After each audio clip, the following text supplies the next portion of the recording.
Okay, hi everybody. This is the April video chat with fans. I may have some newcomers this time. If you want to see past ones just on YouTube, just check the description. I make the old ones unlisted so they don't clutter the channel, but you can go back and watch any of them. Okay, I may be a little less coherent this time. I'm still a little sick. After the last video, I got sick pretty much the next day. I'm just sort of, it's been going back and forth since then. So I'm a little more charged now that this has started, but we'll see how it goes. For this month, things are getting kind of rearranged, but I'm planning on working on Game Dungeon one way or the other. Well, I'll get into that more in a minute. And also, if you want to join me for Unreal Tournament 2004, I'm going to be playing that again this month. The time will be in the YouTube description once this goes up. And this, I have a quick announcement. This is on the website, but I just wanted to set the record straight because I was getting all these criticisms until I made an entry. On March 31st, when I was putting up the Mabuse episode, I had 12 copyright strikes against me, or yeah, I think there's claims against me, mostly Freeman's Mind, and it was by a Russian kind of knockoff site where they were trying to claim ownership of my videos. They were basically the exact same thing, just with Russian dubbing over them. That they took, and so I got some advice from other YouTubers as to what to do. I disputed all the claims, and I claimed all of my videos on their channel, and those were all taken down. It wasn't me trying to stomp out every last person doing something with my videos, but it was basically a move of defense, because it was threatening the channel. So I just wanted to let people know that this was not unprovoked. This was, the analogy I made is like they were being like a rabid dog, had to be put down. But I talk about it more on the site, but in general, my policy, first off, if you do anything that's like clearly fair use with my videos, like you're turning it into something different, not just simple translation, but like I know some people have animated them in Source Filmmaker, or say do something, rearrange things, that's fine. I'm never gonna come after you for something like that. For subtitles, just send them to me. Preferably at accursedfarmstuff@gmail.com. For regular email, send that to rosswscott@gmail.com. But for actual dubbings, if it's nonprofit, if it's not monetized, that's fine. You can just put it up. You don't need my permission or anything. If it is monetized, so try to contact me about it. It can work out something hopefully fair.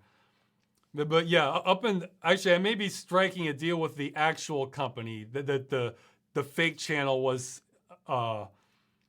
imposing. The fake channel was pretending to be. So up until now, I've never been paid a cent for any dub translations. So, but that might change in the future. Might get a few cents. So. Oh yeah, for the new people who aren't familiar with the format, about a week or so before I do these, I ask people any questions they want answered, and then I go through the ones that get the most votes. And then afterwards, I take live ones from the audience. So it might be another hour or so before I'll be taking live ones. But yeah, I think that's about it. I'll move into the questions, I guess. Let's see. Okay, I'm gonna do this one a little differently because I think I was anticipating a question coming up for these video chats, so I might as well address that first. Somebody wants to know if Freeman's Mind 2 was an April Fool's joke or the real thing. Well, what can I say, guys? It was April 1st. It's sort of a extended joke. I'm not really pushing forward on that. No, just kidding. I wanted to, hopefully it got somebody's heart to skip a beat. Yeah, here's what's going on with that. Yes, I am going to continue that. Look, guys, I'm not going to do anything intentionally mean to the fans, all right? However, I'm totally fine with letting people think I am for April Fools. Uh, so, in fact, if I wasn't doing these video chats like every month, I would just go dark, completely dark, and not say anything until I release the next one, and just let people kind of like wonder what the hell's going on. It would, but since I figured I got a week's worth of chaos, so that's about good.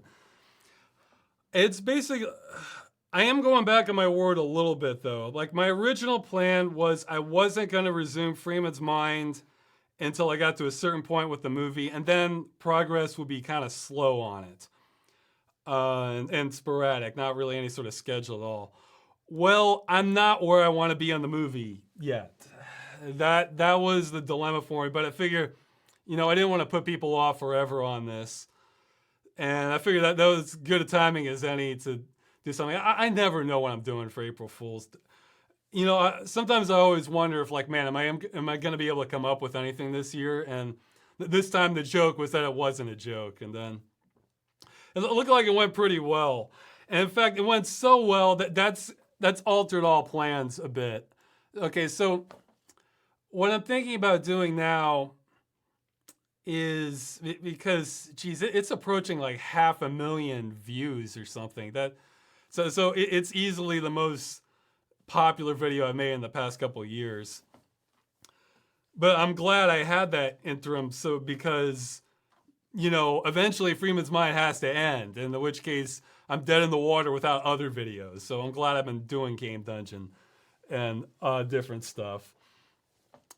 So my plan now is, because I have, my original plan was the Game Dungeon follow-up's going to be next.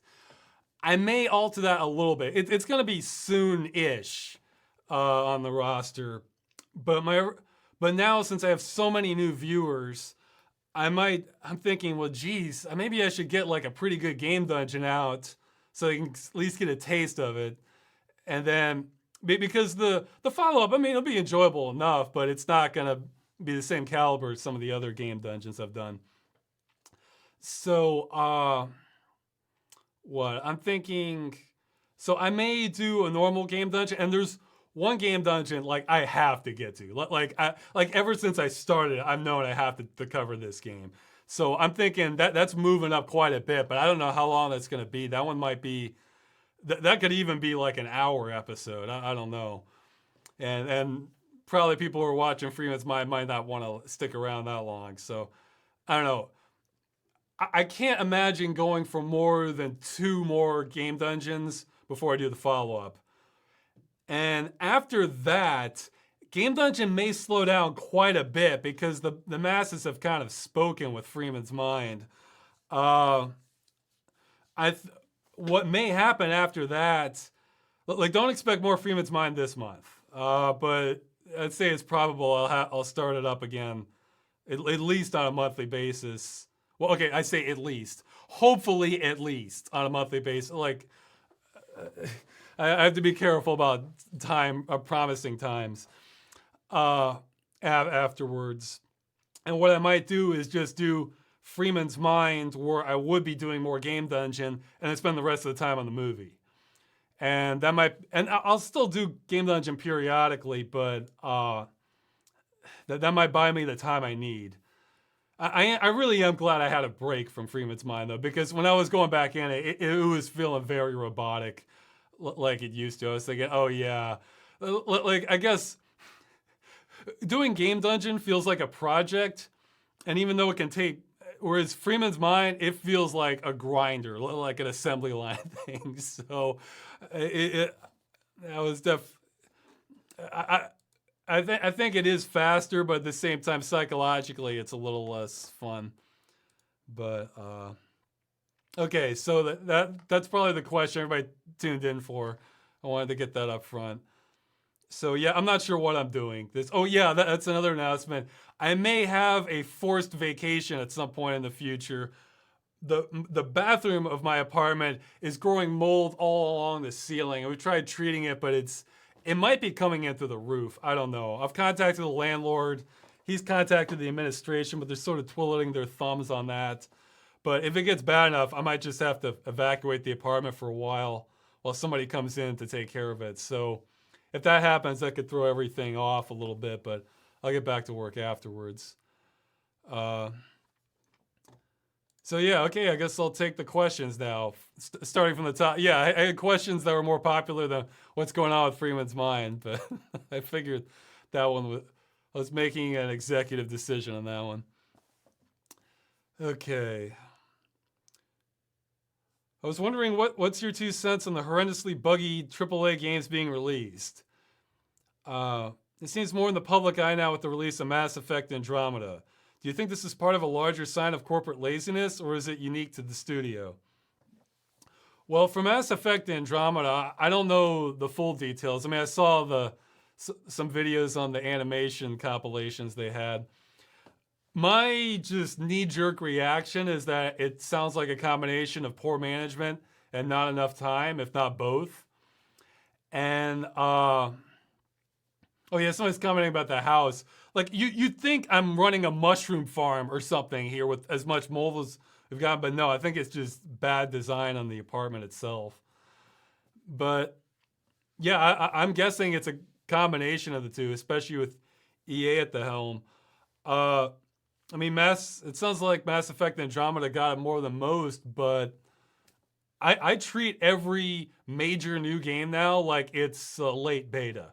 Like I basically just do not play new games, even if they're free, for the most part. Because I feel like companies are just kind of pushing that line more and more. Because, in the past, you have one shot. If that was bugged, that's too bad. That's staying in the game. So they tried their best to get it right the first time. Kind of like what I have to do with the videos. And then later, you had patches, but most people didn't really have access reliably enough to the internet to download the patch. And then they did, but it still wasn't industry practice.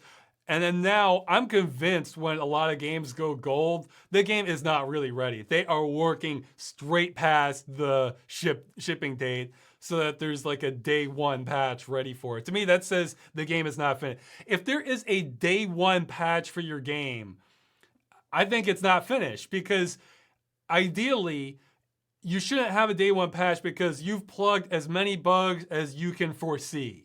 And then you won't run into more until there's some stuff you missed.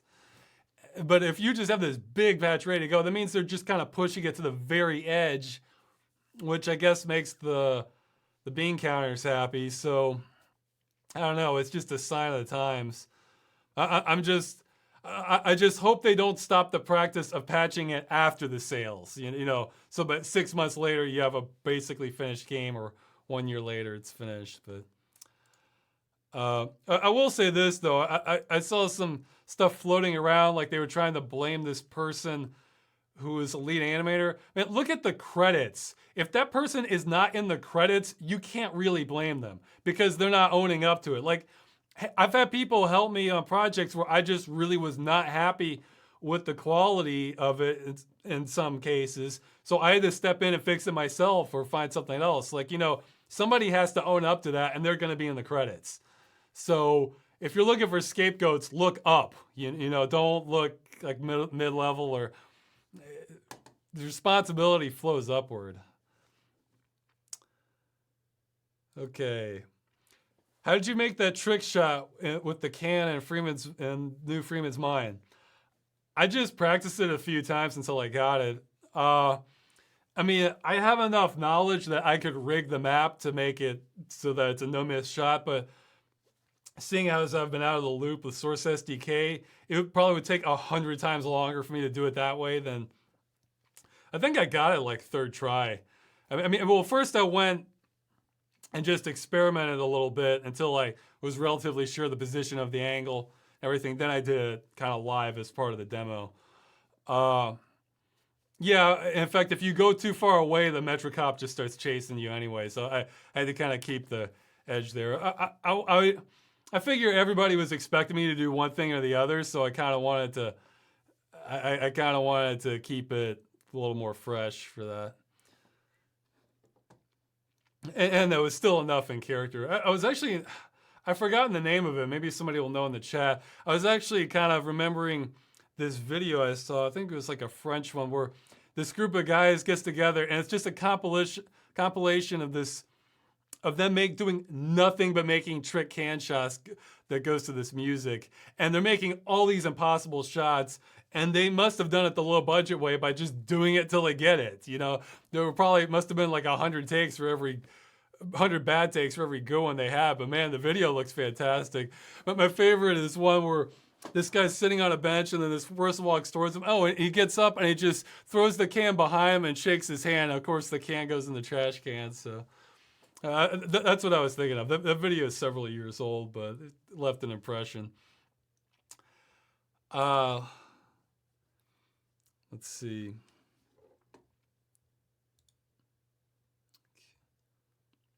Your security card was issued in 2007, so you worked there as you made the first few Freeman's Mind episodes. Did you ever relate to Barney or had an idea to make Barney's Mind and Blue Shift? Well, I was definitely making Civil Protection. I remember working on Aliens, the Civil Protection Aliens a whole lot when I think Freeman's Mind might have been after I did the job. No, I didn't particularly relate to Barney. I mean, it's the thing is, almost nothing happens at a job like that. I mean, unless you're lucky. I mean, when I had that job, I was hoping to either have a patrol I could walk so I could at least get in some exercise, or just be at a desk like at night hours where I could read or something during downtime. No, it's just you come in there and you stand. That's it. No, I don't know if I was really relating to anyone. I think I was just trying to. It's more acting. I mean, for Freeman's Mind, I'm trying to think of okay, it's like, you know, if I'm a jackass, what would I do? You know, or what would I do that would cause the most controversy, or you know, within the context of the set. And I'm always trying to treat it as real from Freeman's perspective, you know, so, and keep his thoughts kind of dynamic, you know, because it's bouncing all over the place. So no, I can't say Barney was a source of inspiration. Oh yeah, did I have ideas to make Barney's Mind and Blue Shift? No, I mean, one, somebody was already making it, and two, I figured I already claimed Freeman, so it seems only natural somebody else should grab the other voices for like Shepard or Barney's Mind or something else.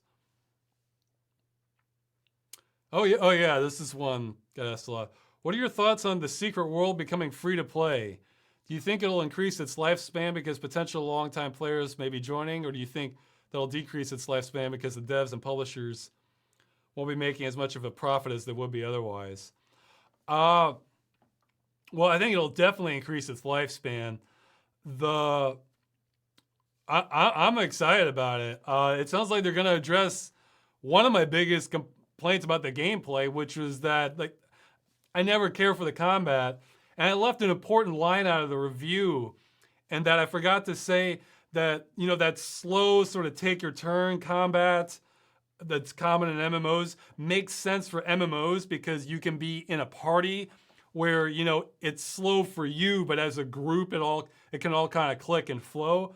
But at the same time, having this strong narrative where everybody wants to read every little detail and watch all the cutscenes, that doesn't flow as well as playing with the group. So it's like they're kind of clashing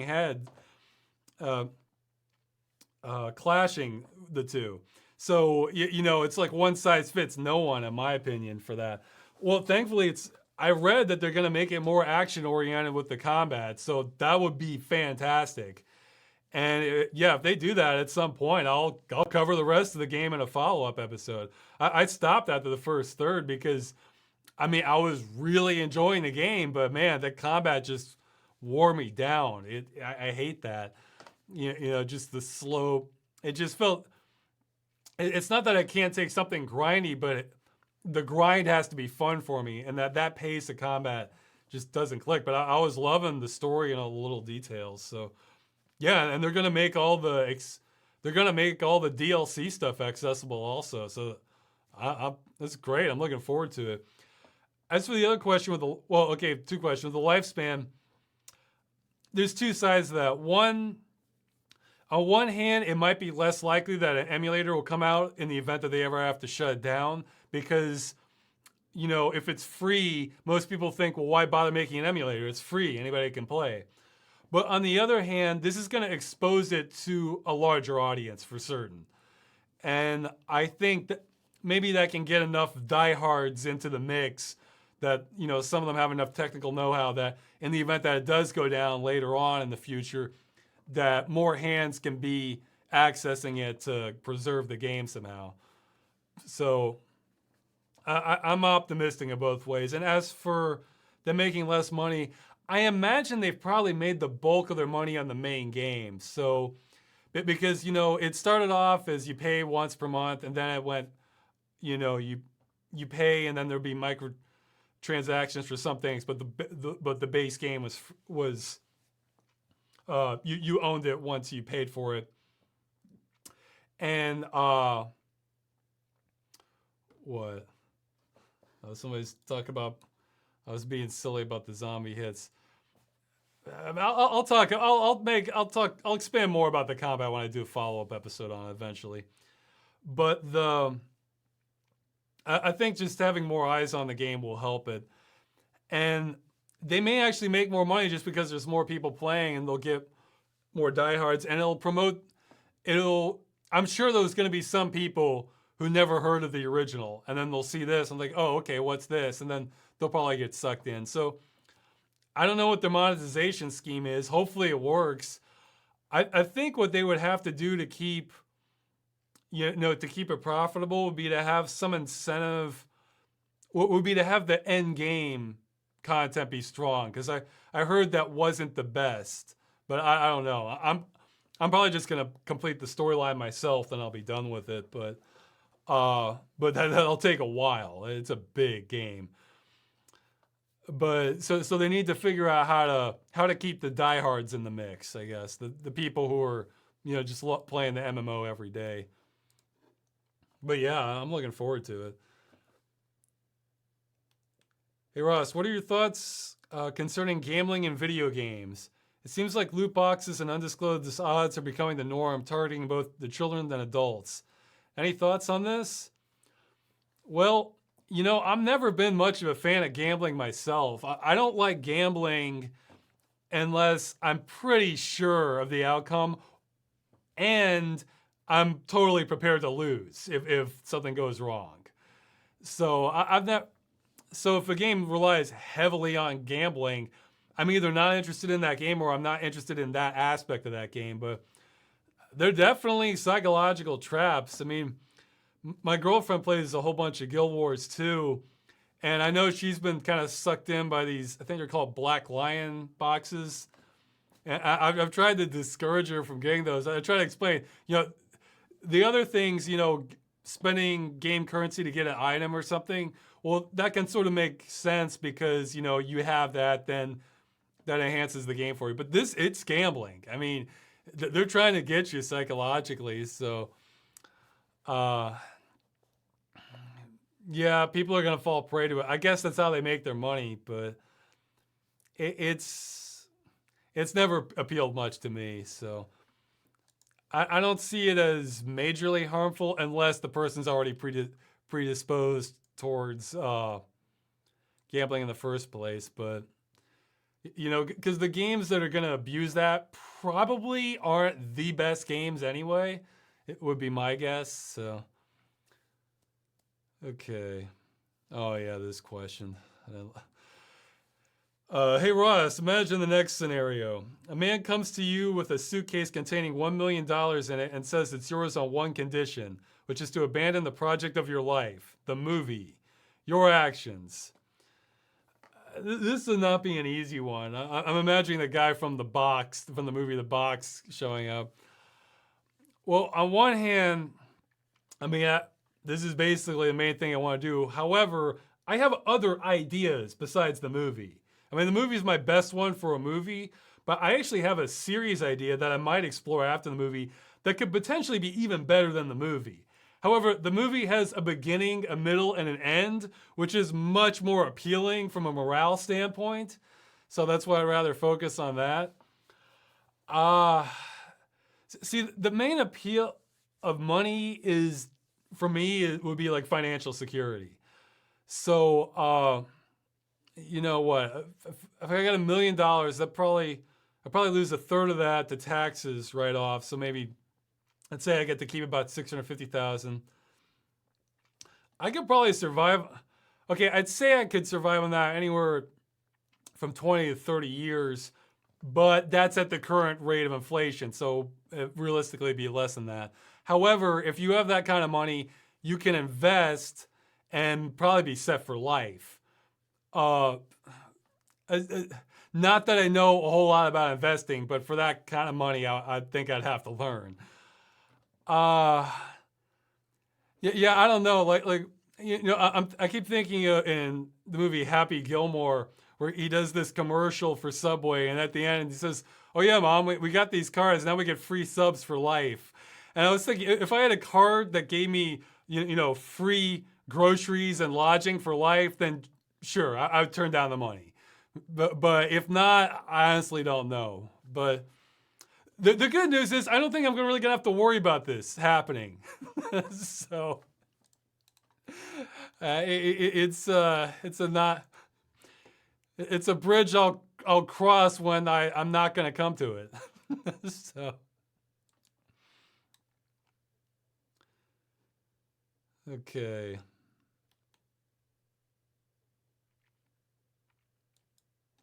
What kind of pushes or changes does the game industry need for VR to reach its full potential?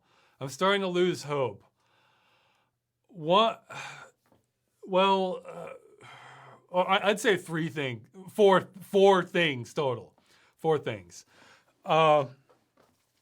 One, the price needs to be lower. Two, it really does need some killer app. I mean, and I think look, Vorpex, it's kind of, I think that would be it, honestly, if it was something like that, but in the theater mode, so that, you see the game, you can adjust how big it is, and that leads to the third thing, for me at least, motion sickness. Because, man, I want to get into it so much.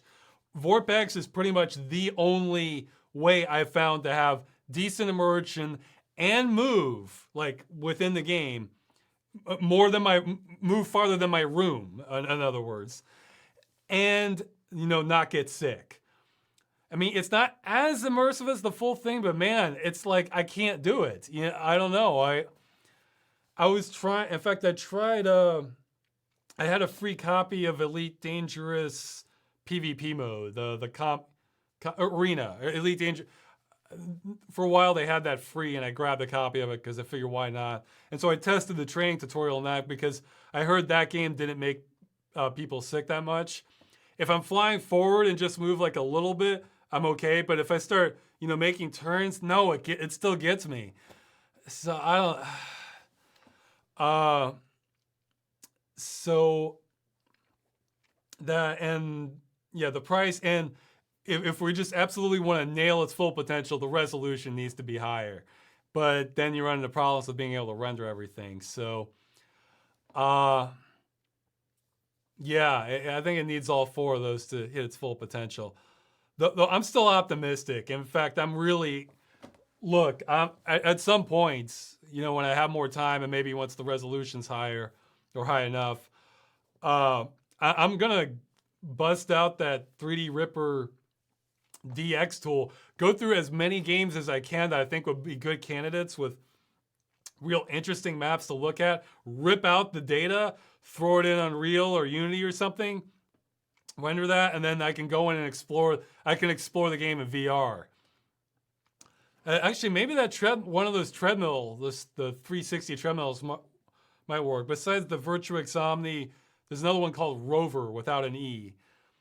That I don't know. I'm keeping my fingers crossed. Those can help the motion sickness, but I'm close to a worst case scenario for that. So, man. Okay, keep moving with the questions. Do you agree that the mid to late 90s and early 2000s era was gaming's golden age, both aesthetically and mechanically? Do you think games will ever be ambitious and as bold as they were then? And would you like to see a modern game that's reminiscent spiritually and both in sound and visuals? Um, I think I would. Okay, I would say no, but it's a little more complicated. I think the parallels between it and music are kind of similar. Like, because if you look at what was on like the radio in the mid to late '90s, I prefer that far more than most of what's come since. I mean, but I'm just talking like mainstream popular music because you might get some rock in there that's pretty good. Like you had stuff like Nirvana, and Offspring and stuff, and I'm like, yeah, I like that stuff quite a bit. But at the same time, if you look at now, like okay, like I dislike a lot of like the top 10, top 20 stuff that's on the radio. But at the same time, with the internet, I've never had more choices to good music, and I feel like it's the same thing with games. Maybe the mainstream stuff is like less original and creative and can feel a little stale sometimes. But at the same time, it's just exploding with games, like from smaller studios or anyone's. I mean, even if a lot of them are junk, a whole lot of them aren't. So, or there'll be niche ones that appeal to you, or the kind of games that you're after. So it's like you have to hunt for them more. I feel like. So no, I'd say not really, because we've never had more to pick from. And they're cheaper than they were. They're cheaper without inflation now, if you wait for sales, than they were in the late 90s and early 2000s. So I think there's more variety of practically every genre, and they're cheaper, but it does take more work on your part. So I guess I have to disagree. As for one that's reminiscent spiritually and sound and visuals, I think it depends. I mean, I'm fine with lower fidelity graphics if they have a good atmosphere. Uh, and mechanics, some things I don't miss at all. Like Mabus was a pretty good example of a lot of things I don't miss. But yeah, I mean, some if you have a specified audience, you can do, because I think that's one thing that can make a lot of game genres stale. Not all of them, is trying to appeal to everyone. Let's try and appeal to as many people as possible, and then it usually feels watered down when you do that. Whereas if you know that no, this is only going to appeal to people like in their 30s, or only going to appeal to people who like scary stuff, or like things a little strange, or like think mechanics you really have to master, then you can you'll have your kind of cult hits, and I tend to prefer those and even respect ones that I'm not into that are doing that. So, and there are already ones being made like that. I mean, like Strafe, I know that they're intentionally trying to go for 90s vibe. There was another one I saw that I was interested in. I think it's called like Bunker Punks or something like that. The trailer intrigued me. One thing I would like to see more of, and I hope if you can do the numbers and keep your budget right, is to intentionally go for dated graphics, but then make it up elsewhere. Like, okay, your graphics are dated, but man, the story's great, or the atmosphere is fantastic and the gameplay is really good, or we're giving you a lot more gameplay because we don't have to make all these extra assets, or we can have this big open world even if the graphics are like Quake 2 level, but we can flesh it out a lot more with all these little details, like with objects and stuff, even if the fidelity's real low, because that's the thing, a small person can't really go head to head with a major studio in terms of the visuals, like and a large game, because I think the majority, besides marketing, the majority of a budget for a major game is like the art assets, because creating everything that looks as good as it possibly can. Whereas if you're intentionally aiming for a dated standard, but that still looks good aesthetically, it's pleasing. Not some people have to have the best graphics, so you're gonna lose them. But then I feel like you could have people that can compete head to head with a larger studio because they are foregoing all the extra work for graphics. So yeah, I'm open-minded about it. I think art design is important, but graphics fidelity, I'm totally open-minded on. So I can play anything from. I want to say almost to Atari level. So though I do like good cover. I do like good color. So that's one. Because I do not miss the 16 colors of the 8-bit era stuff for fidelity. I like having VGA kind of or Super Nintendo level of color when I can. Yeah, I'm going through these questions slowly. See, now I'm feeling less sick, but man, if it's been anything like these past few days, I'm gonna feel it tomorrow. Oh yeah. For Freeman's Mind 2, how much space did the raw video even take? And then, because I'm recording at 180 frames per second to apply the motion blur at 1080p, it was a question I struggled with. Is like, do I really want to try this? And what I decided was that it's going to take a lot of extra time, but it's mostly not my time. It's mostly the computer's time. So I can deal with that. It's like the video said, that it take at 180 frames per second, uncompressed, because that's the only way I can export it from Half-Life at that size. At 1080, it takes about 64 gigs per minute of footage.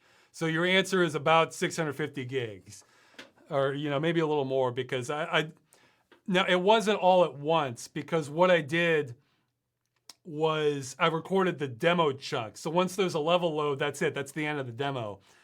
So I can save that, and then I moved it to a drive. My backup plan, because my SSD is the same one I bought to make it Freeman's Mind 720, and that's like around 480 gigs before formatting. So it's like, I don't know, it's like 420 or something it can hold total. Maybe 440. But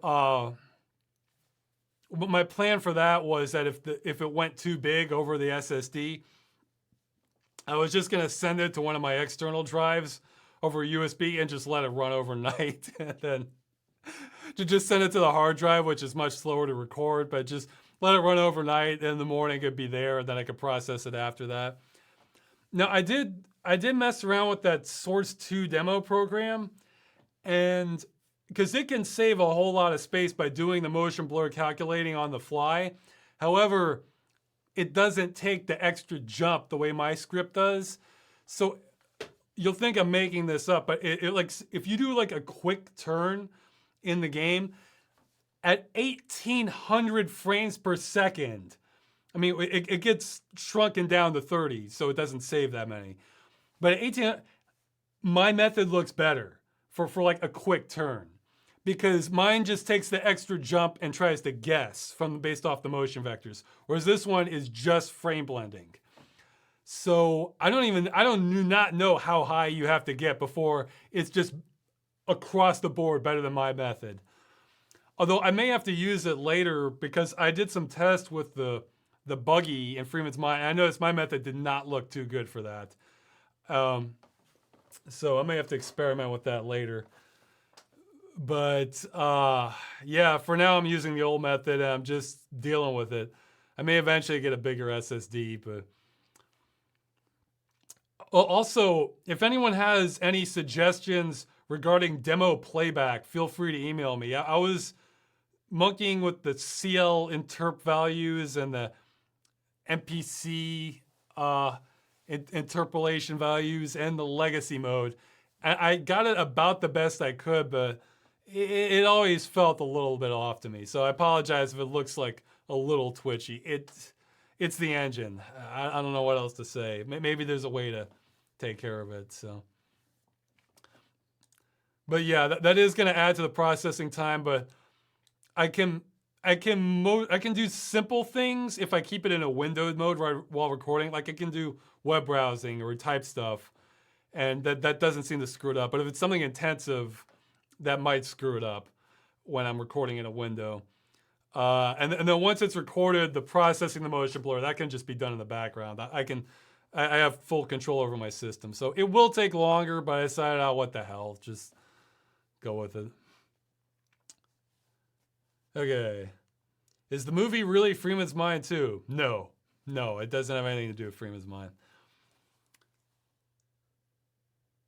We all know you haven't played many new games and all, but are there new games, other games new or old you're playing right now just for pleasure? Or does everything you play have to do with the channel? Yeah, I do some. I recently beat the final station. I enjoyed that one a lot. The ending, the ending needed work, I thought, because it's just like, oh, okay, let's end the game. Yeah, okay, we're ending the game now. Okay, we're gonna explain too much, but the rest of it I enjoyed a lot. The final station, like 90% of it, is what I was hoping for from something like Uncanny Valley. It's a pixel art game, but it's like this survival thing as you move across the world in this sort of this world that's collapsing for mysterious reasons. I like. I'm also playing. Was it Darkest of Days? It's this game where you go back in time to historical settings and try to correct history. I may or may not finish that. It's definitely like your average game, but it does some neat things. And I tried playing Satellite Rain, but I wasn't able to run that at full speed. There's a whole lot of games I'm putting off until I upgrade, and I'm not upgrading until I get to a certain point in the movie. So, as I figure, I'd rather just wait and run the game at full speed. But yeah, I do play some on my own. In fact, usually after I finish a video, that's what I'm doing. Like the next day, is playing something. That's my equivalent of a weekend playing a game. Most nights I try to have some entertainment, but it's not always games. I might watch something. It kind of depends on how exhausted I am. If I'm kind of worn out, then I'd rather just have something a little more passive, like just watching a movie or a show. But yeah, maybe I'll figure it out eventually, but some games lend themselves to better videos than others for my style. Like the last two I thought were winners for like Baldi's and Mabus. Those are what I am aiming for with Game Dungeon. So if you're wondering where Game Dungeon's gonna go, think of those as like an anchor point, because I want to keep orbiting stuff like that. So. Okay, another Secret World question. Any chance you tease the audience with a flashy screenshot of the movie that leaves us scratching our heads? No, probably not. Look, the movie is not going to what? It's not going to warp your mind. Like it's not going to be like, what am I looking at? I just want to make like a really enjoyable like adventure comedy. It's not going to be full of mind-bending stuff. So I mean, I'll have a little bit of previews leading up to it, and I'll definitely have a trailer. But I'm not there right now. Hey Ross, can you give the farm in your outro to your videos a backstory? Like a really creepy backstory that I can tell at a campfire? Or even make a Halloween video detailing what happened there? And have you read Neuromancer? Well, if you want a story, one that comes to mind, this is one you can look up. I won't tell it all right now. There are these kids' books when I was growing up, Scary Stories to Tell in the Dark. I think they made 3 of them, like More Scary Stories and Scary Stories 3. There was one of those that took place on a farm. I think it's called Harold. It's about a scarecrow. Go ahead and see if you can find that. It's probably online. by now. I feel like that would fit right in at Accursed Farms, that story. Harold. Not like the name, Harold. I'm getting sleep, getting a little out of it. Okay. And I have not read Neuromancer. I probably should. I've heard conflicting things because I've heard some people say it's the most amazing thing ever, and I've heard some people who have like more of appreciation for hard science fiction think it's stupid. So I don't know. Like Ender's Game is another one I haven't read, though I did end up seeing the movie, and I can sort of see what they mean because like on one hand there's lots of cool stuff going on. Well, if the movie is accurate, which I assume it's at least halfway accurate. There's lots of cool stuff going on, but on the other hand, this concept is kind of dumb that only children would have the strategic know-how to be able to repel an alien invasion. No. I mean, you would open that up and you'd have a bunch of South Koreans saving the world is what would happen if we had to do that today. You would crowdsource these strategies and you would get the best that way. So let's see. So I don't know enough about Neuromancer to know that what my opinion on it would be. Let's see. Okay. And he's also saying he needs me to dye my hair bright neon green. Well, if I did that, I probably got to do the eyebrows and beard and mustache, and then I look like something out of Willy Wonka, or else maybe Dr. Seuss or something, or hey, one of the Munchkins from Wizard of Oz. And I don't think that's never really a look I've aspired to. So,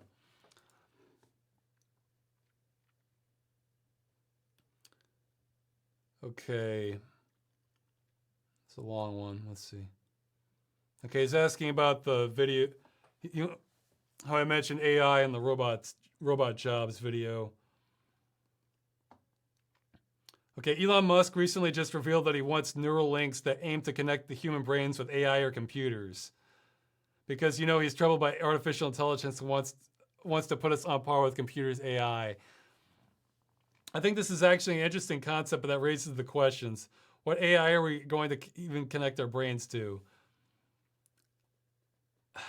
Let's see. What are my thoughts on this? Do we need to be taking these steps when you're so far away from even self-aware AI? This is where, I mean, maybe he was taken out of context, so I don't know what he said, but at face value, this is one of those things that just sounds delusional to me because our understanding of the brain is not that great. I mean, we have done impressive things. Like I think we actually have been able to like connect to the brains of blind people and they can actually see like blurry images or like a dot or something. But I don't, maybe if somebody could think of a better analogy of this. What we can do is see what parts of the brains light up when different things happen. That's essentially what we can do. We don't have a deep understanding beyond that.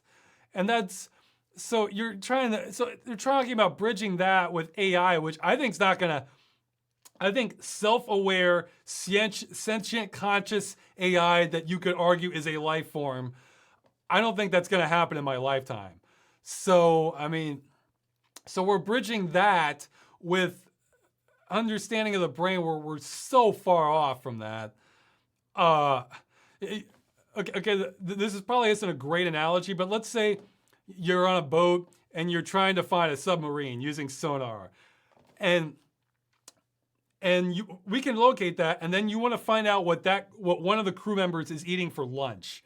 Okay, we can maybe find out where the submarine is with the right technology, or what approximately where it is in the ocean. No, we're not going to find out what the crew member is eating for lunch based off of that technology.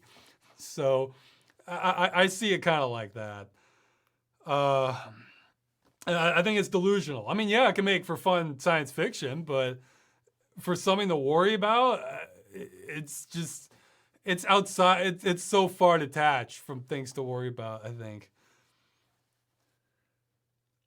And he's asking about the AAA games or Mass Effect Andromeda, which I sort of answered. Does Poland have any golf courses or even mini golf courses? I think they must, but I haven't really looked into it. What would it take for you to play a normal game of golf? Well, I like mini golf, but for normal golf, it just seems pretty dull for me. I'd rather just go on a hike or something. Maybe if there was something, maybe if there was like an active volcano off in the distance, like if there's this some tropical area, and you could just sort of like nothing too dramatic, but you know you can see the lava kind of spilling over a little bit, going to the ocean. If that's off in the distance, I think that'd be a great setting to play golf in. I'd be down for a round of normal golf then. Okay. What do you think about building or buying an arcade cabinet? I bought one half finished and can't get to finish it, but the whole topic is extremely interesting. CRT versus LCD, emulated scan lines, scaling issues, emulator and controller setups, and so on. I think an arcade machine would suit you well, especially because you like retro games. Well, you know, I'm not actually super nostalgic about the actual medium. In fact, about the only thing I personally miss about CRTs is just they have better scaling because you can switch the resolution. I do not miss that flicker, man, and the pictures on LCDs are much sharper. Now I was kind of, you know, it's weird. I was late to get rid of my CRT, but I was also an early adopter of IPS monitors that were good enough to game on. Like, I want to say the Dell 2209 2209 WA was the first IPS monitor that was affordable and you could game on. I tried that and it was good enough because before you had the TN monitors and those had the thing where, you know, if you move your head up or down, like the whole brightness and everything would shift and that would drive me crazy compared to a CRT. So yeah, I had a CRT until 2009. And then since I've had an IPS, I wouldn't want to go back. I mean, yeah, I guess you had the higher refresh rate, but I'm pretty happy with 60 if I can keep it there. So I tried for one game. 98% of games don't make me sick, but every once in a while I do get to one. Myst 3. I tried playing that recently, and I looked around, and man, it's like it just made me sick. I ended up capping the frame rate at 30 frames per second, and that helped it a lot.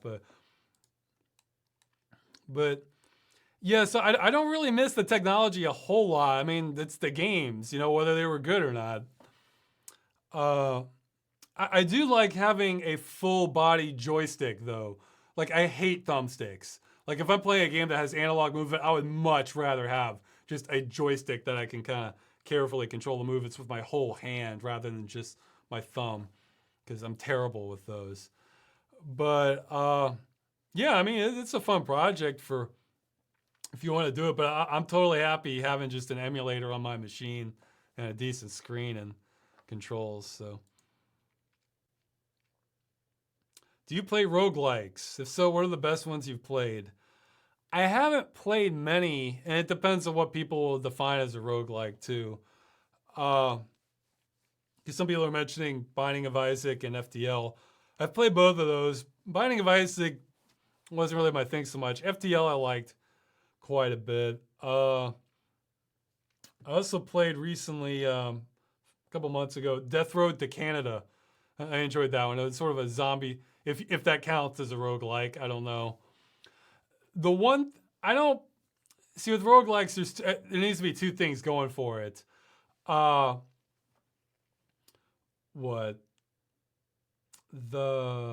see. What was I going to say? Oh yeah, one, I have to like the theme. So if it's not really my theme, then I might pass on it. And two, I don't like roguelikes that just have too much that's left to chance. Like there's some, if you get an unlucky game, that's it. You're never going to win. Like doesn't matter how good you are. It's just the dice are not in your favor. And I don't like that. I like to always have a chance, no matter how poor, to kind of claw your way out of it, you know? I mean, I don't mind the randomization factor, but yeah, and maybe Sky Hill counts as a roguelike. I don't know. That's another one I enjoyed. But I haven't played a whole lot of them. Okay, Secret World. Are you still in contact with Metal Dave? No, I haven't seen him since school. It's been many years. So, he's asking questions about the website. I didn't do the coding for it, pretty much. I barely. The most I've done was I did put together the old blog spot I had before I got the main page, and the website needs a lot of work. Yeah, somebody was asking what do the under construction signs mean. It means you can think of the website like a castle that survived a siege, but it hasn't been repaired that much since then. You know, that's a good way to look at the website. I really need to get on that, but this is not the only video chat I've said that.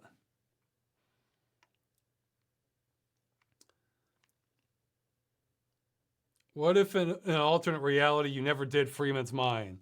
Do you think there would be more civil protection, more machinima projects, or would you be ahead on the movie? Well, really, there'd probably be something else that I could produce quickly, is what would happen.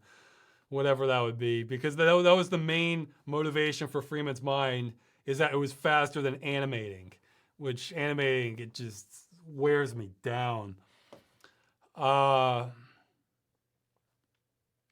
Yeah, I don't know. I mean, there'd probably be all besides that, it'd probably be all three. But assuming I could even stay afloat, which I might not be able to. So if without Freeman's Mine. I mean, now that I've built up something of a fan base and did Game Dungeon for a while and had the help from the fan donations, then I was kind of basically making it. But, you know, without that, I don't know. Without getting to this point first, who knows, man. After the movie release, can you see yourself directing or writing any movies in the future? Yeah, it's possible.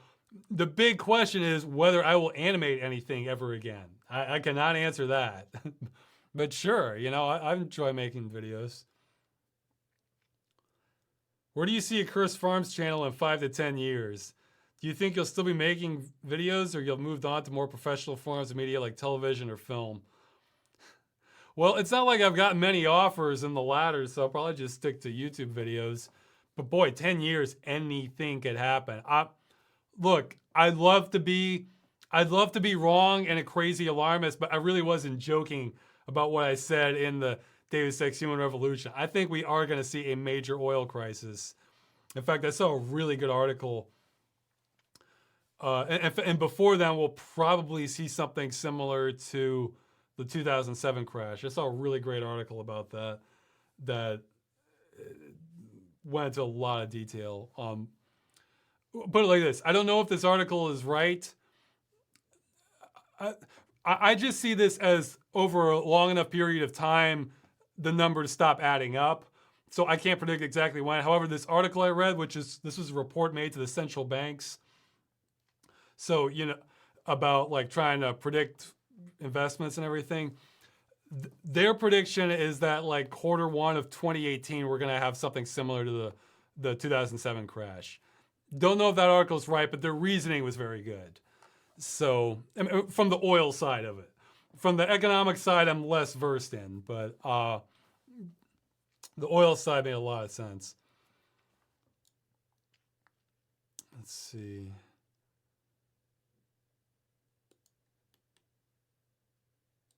Okay, it's a long. Oh, somebody wrote a lot here. Let's see. Oh, okay, yeah. I'll sum this one up. He was saying he doesn't like seeing games die, Okay, first, he's using games die in the definition that nobody's playing it anymore. For me, that's not a problem because as long as you can play the game, that you and your friends or whoever can always change that. When I talk about games dying, I mean no one can play it, even if they want to, especially if they want to.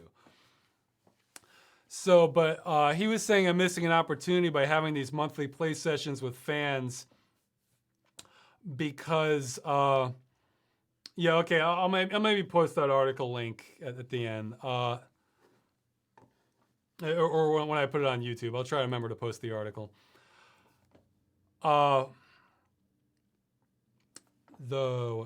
my train of thought. Oh yeah, he was saying there's all these multiplayer mods that never got that much attention, and it's kind of a missed opportunity that I'm covering like this real mainstream stuff like PlanetSide 2 and now Unreal Tournament 2004.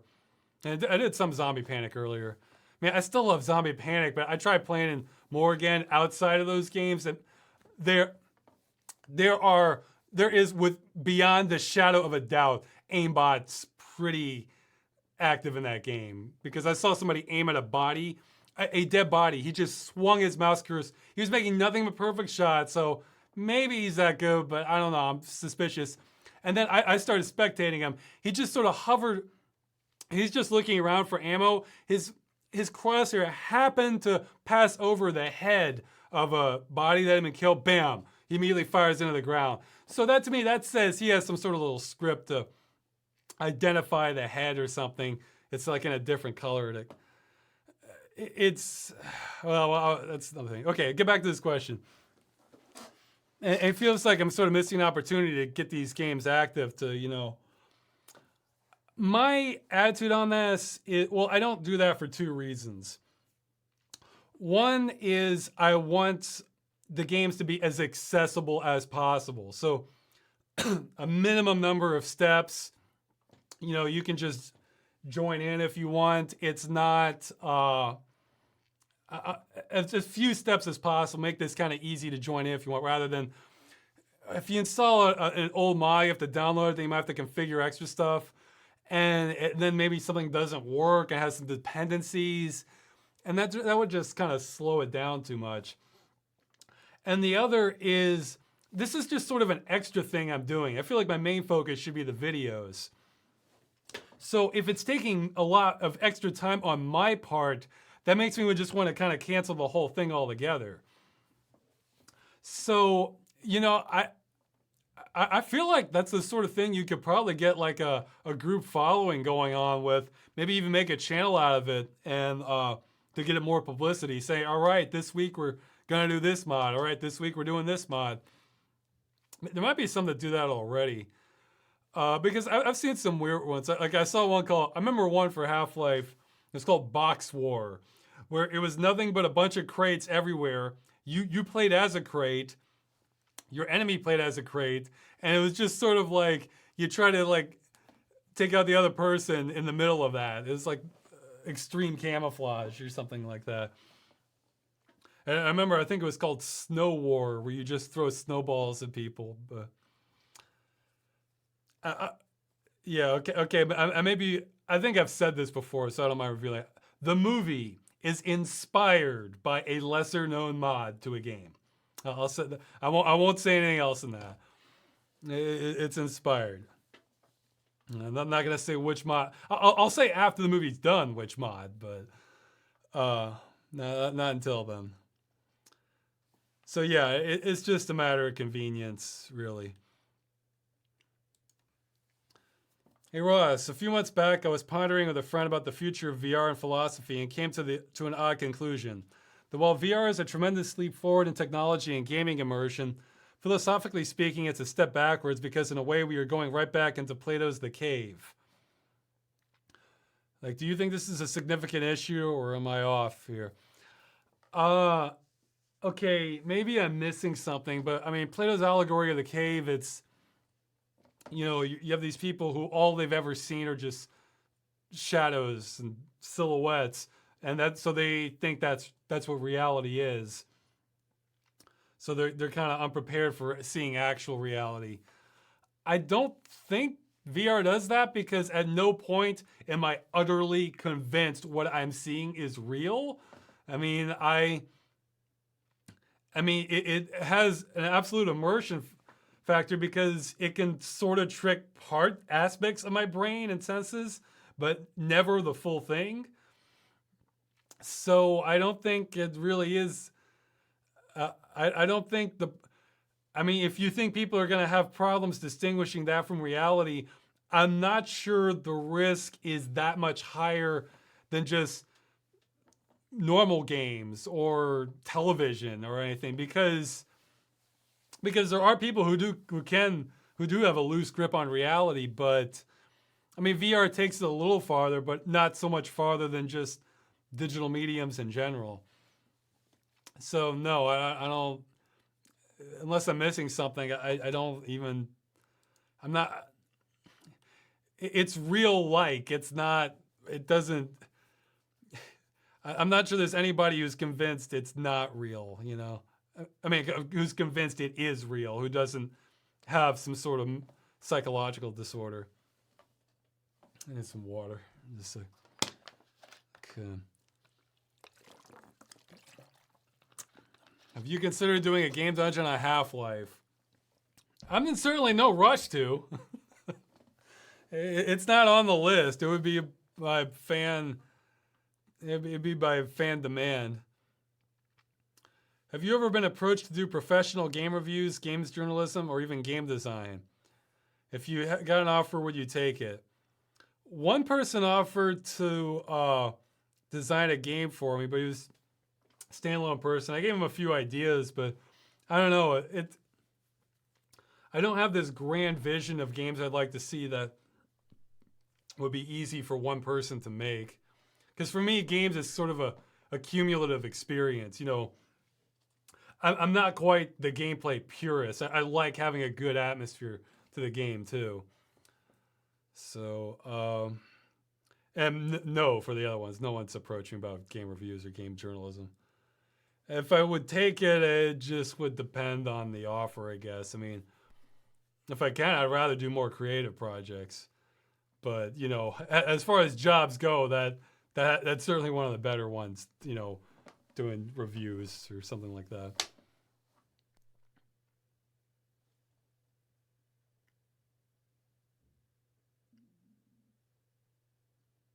Oh, somebody's asking when I finish the movie if I'm going to do a tour to see people in Europe or in USA. I have no idea what I'm doing yet because I'll have to figure it out because I realize normally a premiere makes more sense when that's the first showing. You know, that's when people are going to see it for the first time.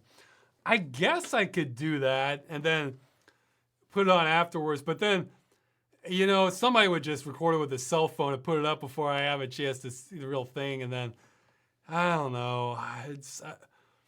I'll figure out what I'm doing. I mean, a movie's going to be free. You know, it's not like those are lost profits so much as the surprise has been ruined, I guess, is the concern.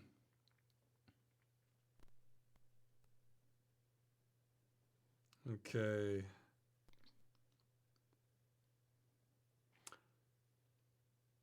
Oh, yeah, this sort of ties back to what I said earlier, but what is your view on fan use of your concepts and characters? Do you allow fan-made content, fan fiction, and such based on your series? Yeah, of course. I mean, if it's fair use, sure, go ahead. You know, it's not.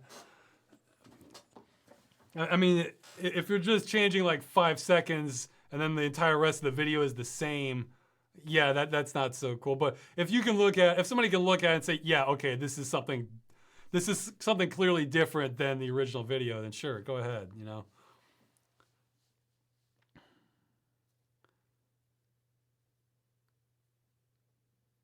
Let's see. Yeah, I mean, with this YouTube stuff, I'm competing against exact copies of what I made, not some creative interpretation of it, you know, or your own creation inspired by it. Oh, yeah. A while ago, you answered my question stating the Civil Protection series takes place before the 7 Hour War. And yeah, I was confused. confused. I was thinking of it takes place before the revolution in Half-Life 2.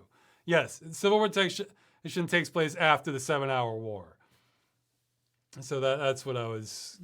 So yeah, if I say something that just doesn't seem to make sense at all, then that's it doesn't hurt to clarify.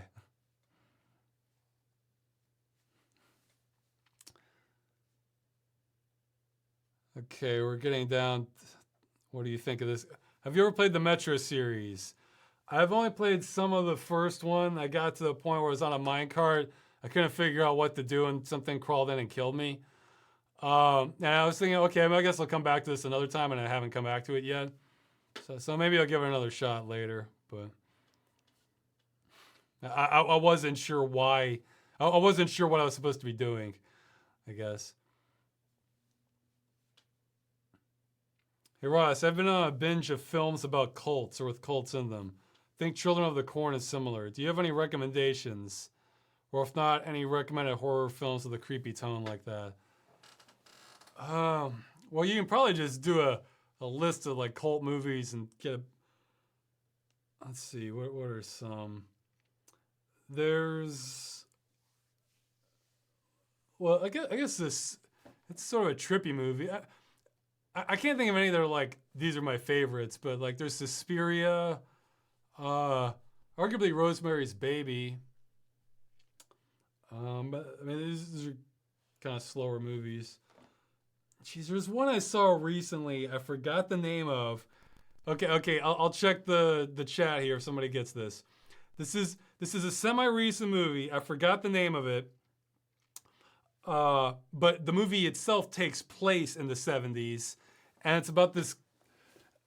I think it's about this couple moving into this house, and it starts off sort of like a haunted house movie, and then it takes kind of a twist, and they're like they invite their friends over, and like one guy's like it's sort of a hippie couple that comes over. So, I'm trying to remember. I don't want to give other details without revealing. It takes place in a small town. If any horror movie buffs know what movie I'm probably recognize the title once I see it. But okay, what are some other cult movies? Well, okay. I mean, you gotta see. It's not exactly cults, but no, it's not the Stepford Wives. That's a different movie. No, it's not the Amityville Horror.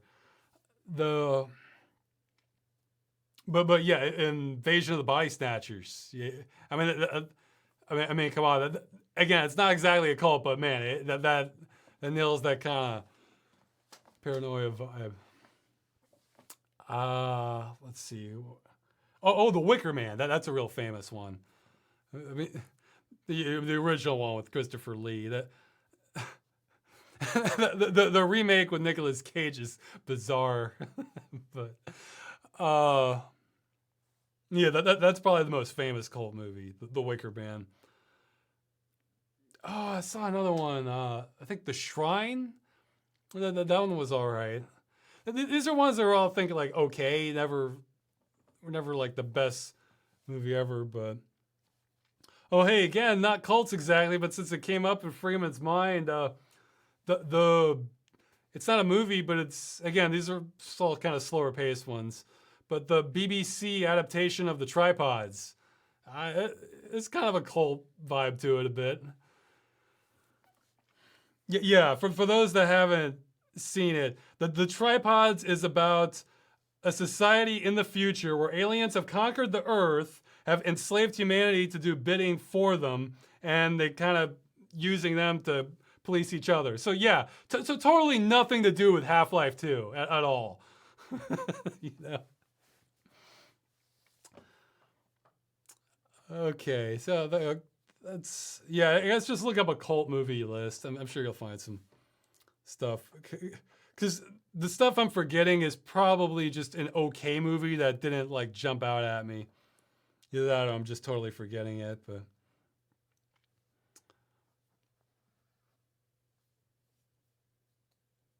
Okay, yeah, now I lost my place.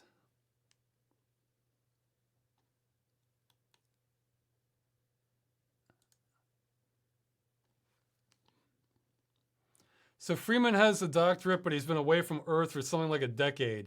Is he going to get worried about not having having published any new papers for so long? His title could be in danger. I don't think you lose your doctorate if you don't publish. You just might lose, like, if you're a professor, you might lose your position or your tenure or something. I think once you have the degree, that's it. You're a doctor.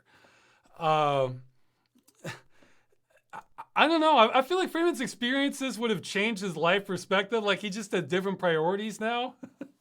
I mean, yeah, he's gonna care that he's a doctor still, but yeah, I think it's shifted his priorities. You know.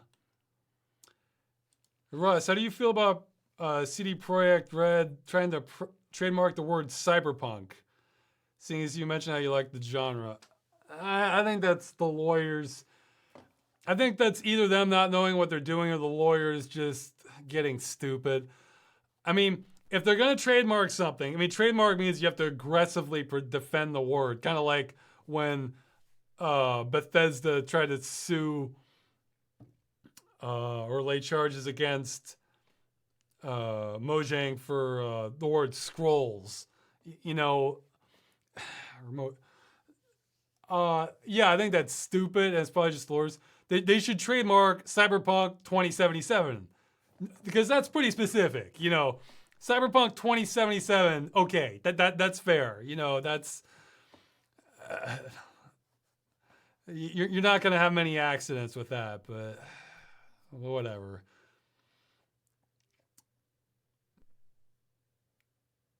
Okay. Oh yeah, for Freeman's mind. Do you hotkey certain console commands to create effects like Freeman climbing over the walls? Yes. I used no clip for that. In fact, I need to figure out a new... I normally like Freeman to have a walking pace so he can kind of absorb the world more and more to talk about. I need to figure out a script that toggles between walking slower than the normal walk and full run. So yeah, and I'm gonna give myself unlimited energy for running. I mean, give me a break. What, we're tying that to suit energy? You know, I could run in the first Half-Life. Outside of the Half-Life universe, what games do you enjoy making Mind series for? It's all the same to me. It almost wouldn't matter if it's another game.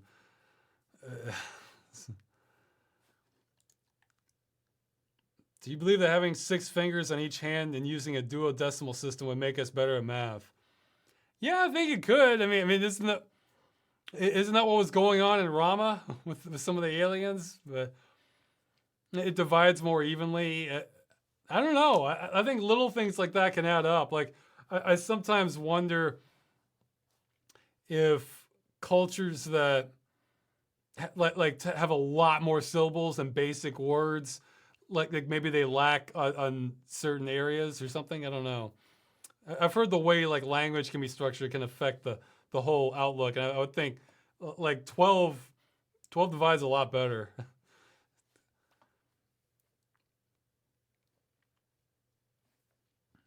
Okay, Secret World. Man, it feels like it's going on a while. What's your favorite game and what's your favorite movie? I don't know if I have a favorite. I mean, it's like favorite for different categories. There's too much variety. There's too many good ones and too much variety.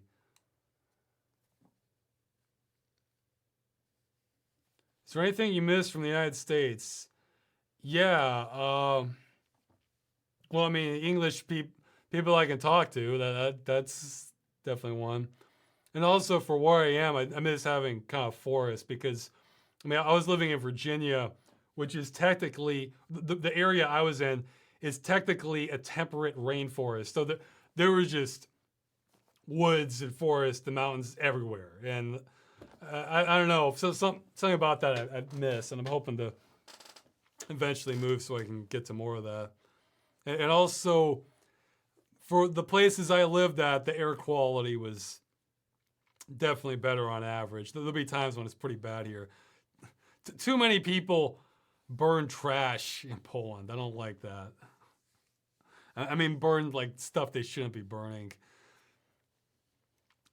Yeah, I mean, not like wood scrap, but just stuff that causes smoke to turn different colors. You know.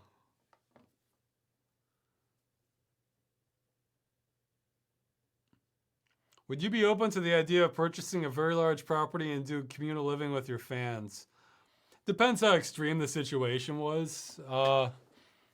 Yeah, if like society's kind of collapsing, yeah, I could consider that. Though it would probably be better to. I mean, I don't know. You have to.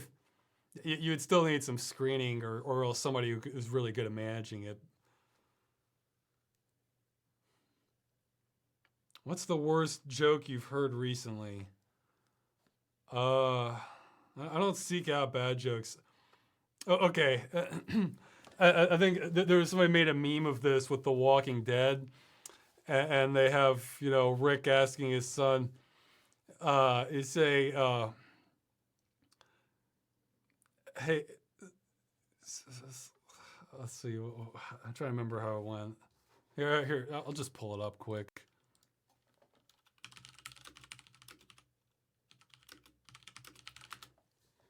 I don't know. It might have been it might have just been the graphics that went with it.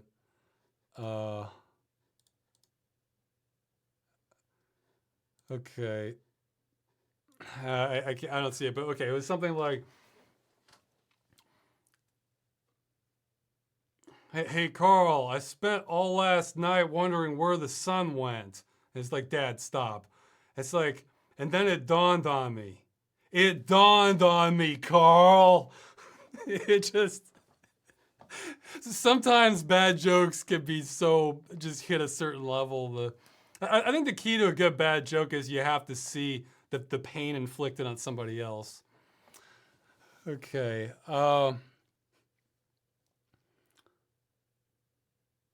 Hey Russ, if you could live anywhere in the world and money wasn't an issue, where would you live? You, I mean, part of it would depend on knowing people and stuff. I'll say this though, I could see myself living in different places.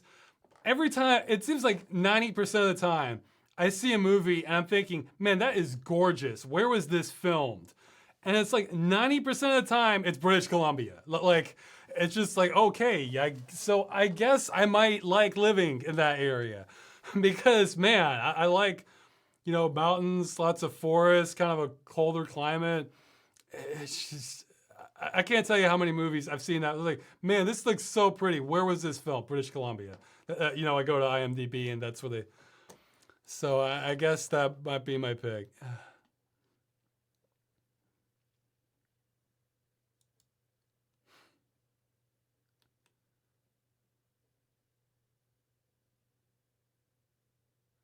What's your take on modern gaming? Do you think modern games hold your hand too much? It's kind of like what I was saying earlier. It's going in every different direction. So yeah, some will, some won't. It's just it's. I feel like games are less defined by things now. It's just everything. Let's have everything for games.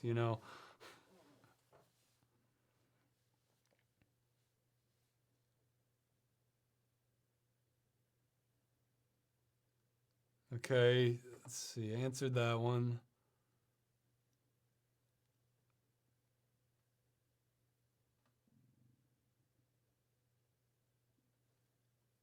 Somebody's asked if I tried using tools like Cheat Engine. I think I've tried. I might have used it once. I usually always end up running into problems getting things working with Cheat Engine for using in Game Dungeon for games that are just being completely unfair or just almost impossible. I'm not up to date on motion capture. This guy asked a bunch of questions.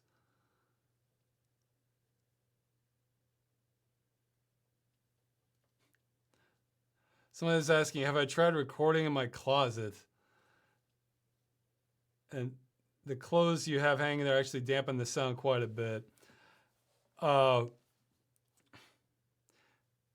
so ultimately, what about hanging a shag rug in front behind you? Well, I do have stuff hanging, but no, closet wouldn't help that much. See, I think people don't understand just how loud I get, because I'm closet would be an echo chamber, like even with the clothes in there, I think, and it would be just stuffy, and then I have to keep sticking my head in there. It just would not be pleasant. I mean, I would blast through the closet, I think. I mean, yeah, that was the idea when I was working at Machinima. Oh, they had this box with foam laced around. It's like, that was not nearly good enough. I mean, it's just to get some of the lines right. I mean, like with Freeman, let's see, what was the loudest one? Yeah, like when Freeman's screaming because he's blind, or the G-Man's right up in his face. You know, it's, I mean, put like this, it's louder in reality than what you're hearing. Okay, I'll leave it at that.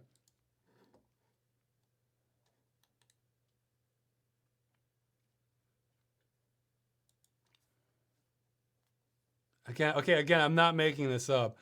Do you do a lot of live stream stuff on the side like this video? And I was wondering if you could provide your PayPal donation link along with the thing alerting when people subscribe and donate stuff to you. I'm sure I could spend time trying to figure that out, but I feel like anything I do with the live streaming isn't really worth it. I don't feel like that's worth your money at all. I mean, I have no expectations of people donating money. I mean, I sure appreciate it, but man, at least, again, I don't feel like you owe anything for the videos.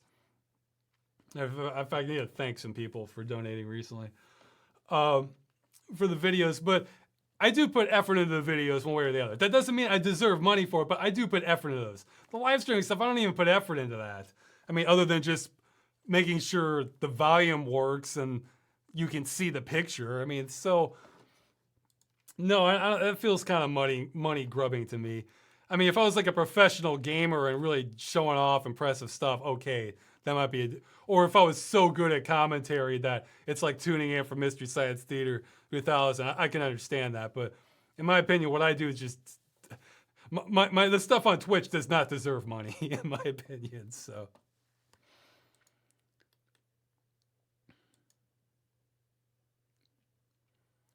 Man, a lot of questions. So sorry it's taking so long to get to the live ones. What's your opinion on the Star Trek franchise? Yeah,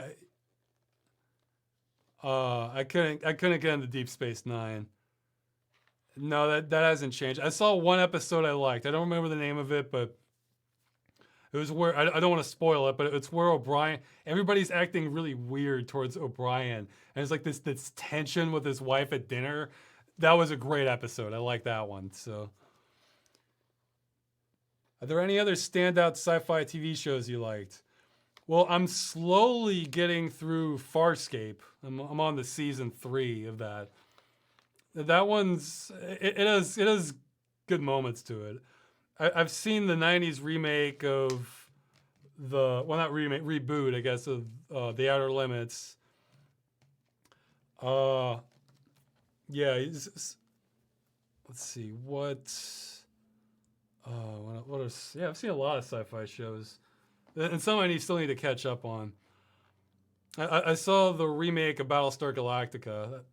I thought that started off real strong, but then just kind of, sort of, I don't know, didn't know what it was doing. Well, one I'm watching now, Under the Dome. I'm enjoying that one. Yeah, for older ones, well, there's one back in the 70s, and then they did a remake, I think, in the mid-2000s or something, The Survivors. I'm enjoying that. The plot of The Survivors is where basically a megavirus has hit humanity, and only 1 out of like 10,000 people are left alive, or maybe 100,000. It's probably 10,000. So it's like a zombie movie without the zombies. It's really cool. Uh, Massive number of parallels just without the zombies. What are some other ones? Well, of course, it was more a mini series, but yeah, the tripods, of course. They actually had a mini series of Day of the Triffids too on BBC. What are some? What are some other good sci-fi ones?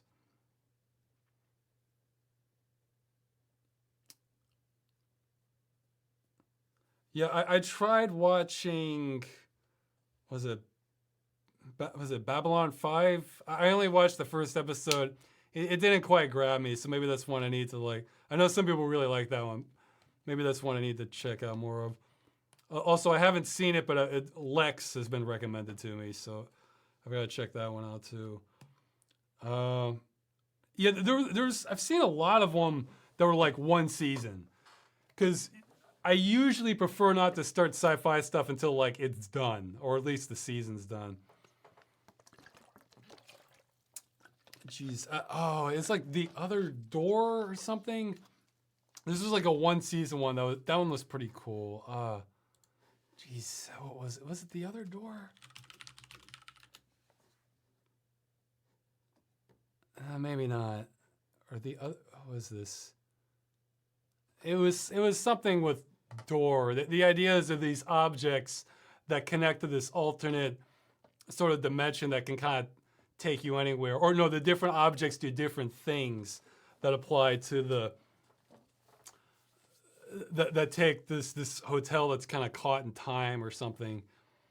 There's another one I saw that I liked it. Geez, I forgot the name of it. Okay, there's this other one where, yeah, the plot description is probably not going to help that much. No, I haven't seen Black Mirror. I think that one's still ongoing. Not always, but I usually try to avoid stuff that's like just started. I played the game Black Mirror. I might do a game dungeon on that eventually. But yeah, well, there's one like the 1100 or the 100.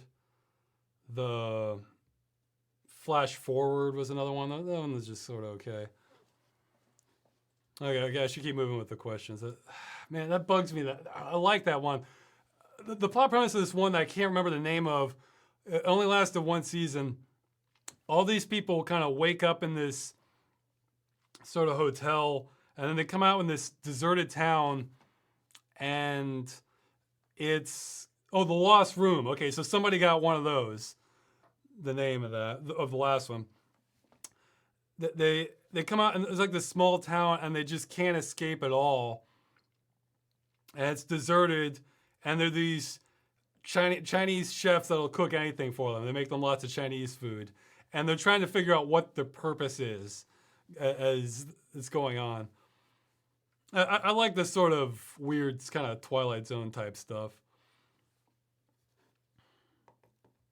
Yeah. This is, I guess I like mysterious sci-fi stuff is my favorite. My least favorite sci-fi stuff is the one that it's basically a soap opera just in a sci-fi setting. So.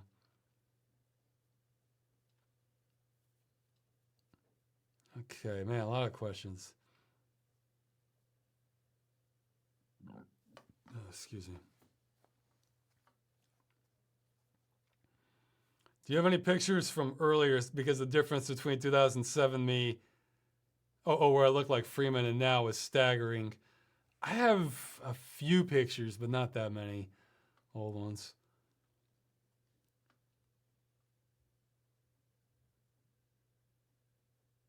Okay, I'm getting kind of tired. I'm like, okay, I can feel my energy waning, so I'm just gonna pick up. We're down to sort of the bottom of the Reddit questions. I'm just gonna pick the ones I feel like answering and just sort of skip the rest. So this is why I have the voting system. So even if I don't feel like answering it, if it gets voted way up, it'd have to be really bad for me to skip it then.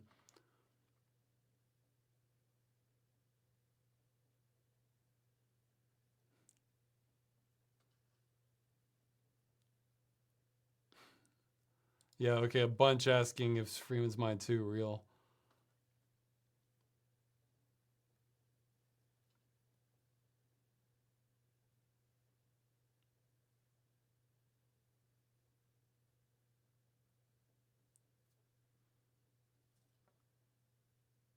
Okay, he's asking, have you constructed a sort of linguistic identity for him? Phrases he uses, syntax, pronunciations. Not terribly. I just want him kind of bombastic a little bit. Have you consciously constructed a personality for Freeman, or was that just something that just naturally emerged as you started the series?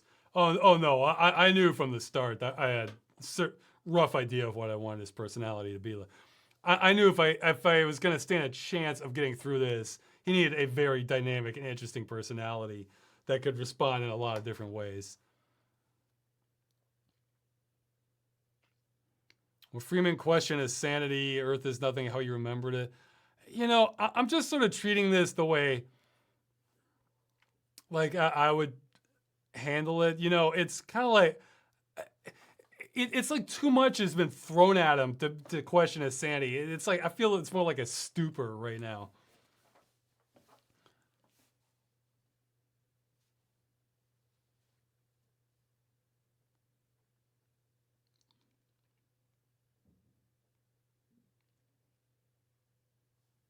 Okay, I'm gonna skip some.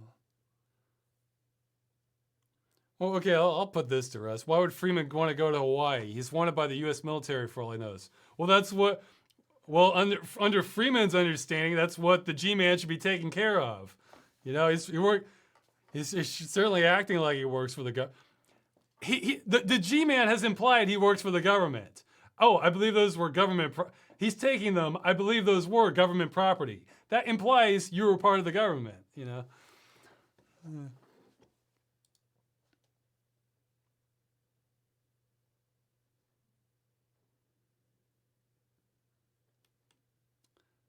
Yeah, sorry, I'm gonna go kind of quiet here while I'm just looking through the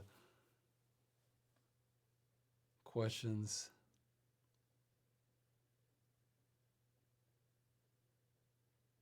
It's mostly repeats.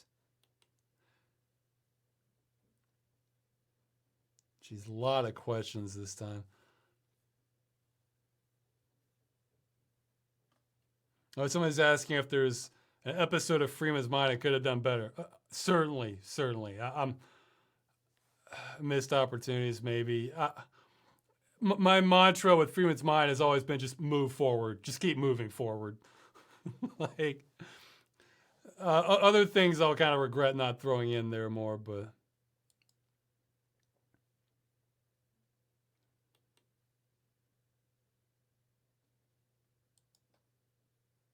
Okay, Secret World. Okay, I'll answer this guy because he's emailed me, and I think he asked me this every video chat, so let me try to give a better answer. And he's talking, can you save the memory of Rule of Rose? He's fanatical about this game. I haven't played it. He's being pretty melodramatic about this. Look, man, if you enjoy the game and you can still play it, what's the problem? You know, it's not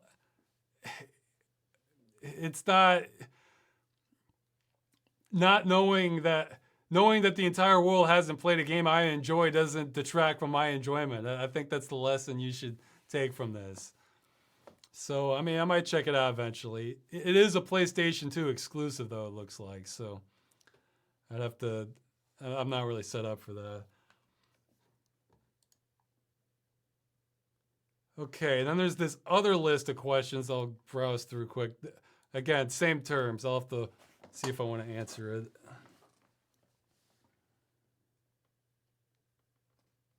Have you ever done graffiti? You know, I think I have. I had to think about it. I guess I haven't. I guess I did like actual art projects instead. I have respect for graffiti that's actual art. I don't. I don't think much of graffiti that's just like some tag sign. I mean, you know, I guess the exception is if you are part of an honest to God gang that, you know, you live and die by this code and that's marking your territory. Okay, that's fair. That's fair. But anything else, just get better at art, you know.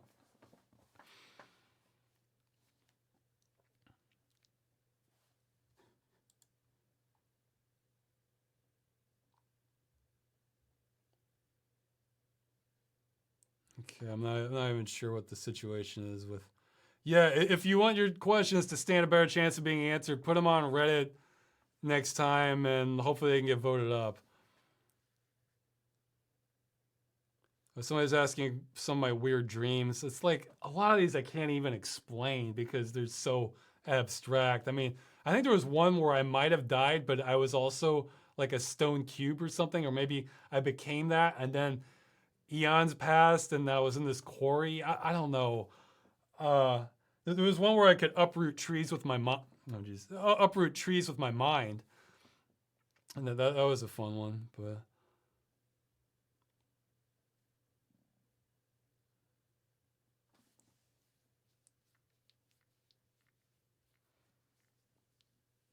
yeah, and somebody's asking about politics chat with Ross, or more comment on politics. I think, uh, I think that's not really what I want to get into.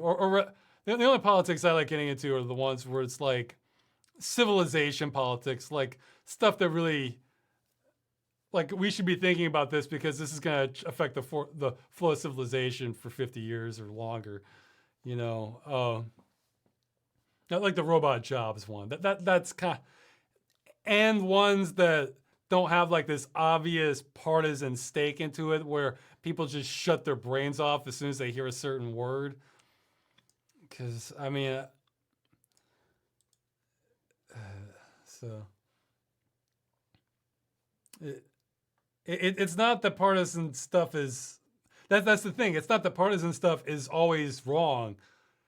It's that it makes it impossible to get to the truth, I think. The more of that, because then it just becomes a matter about our side being right, whatever the side says, even if it only has half the things right, you know.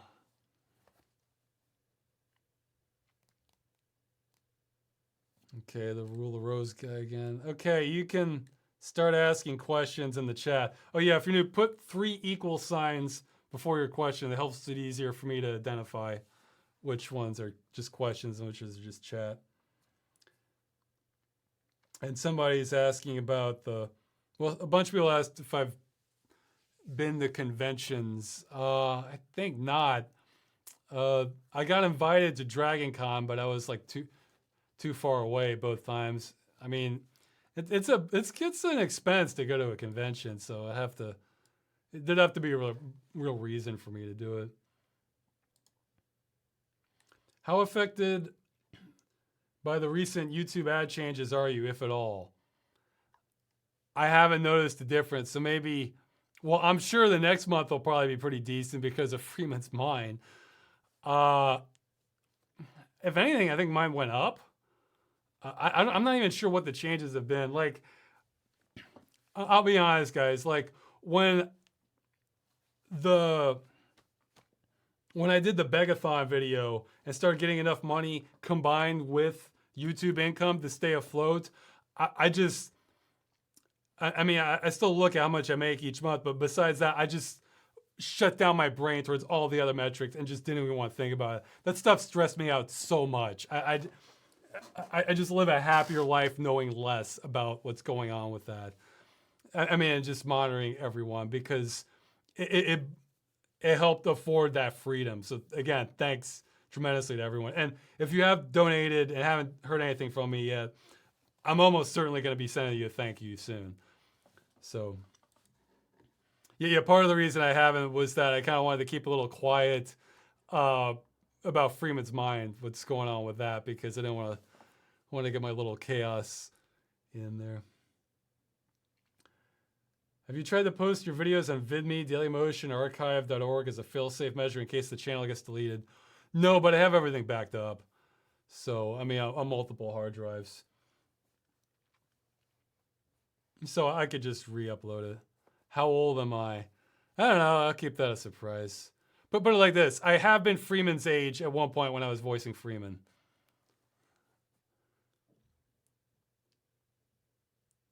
Yeah, okay. I'm not. Everybody's asking about this YouTube demonetization incidents. I'm not sure what the story is on that. I haven't been keeping up. What gave you the idea to give Freeman the oxycodone addiction? My friend who knows an awful lot about pharmaceuticals had an interest in that, and it will remain completely nameless. And I know more than one person who's who's been in the pharmaceuticals, but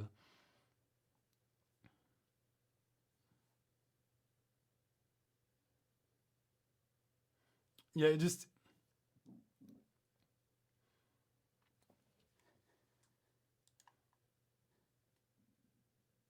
yeah. Somebody's suggesting a walk script. Maybe can email that to me. Yeah, I think I had the forward speed. Yeah, what did I think I had the forward speed down to like 100 or something. It was like 120. Oh yeah, so okay, a bunch of people asking about Gothic. Yeah, I'll probably make a game dungeon on Gothic. It's eventually.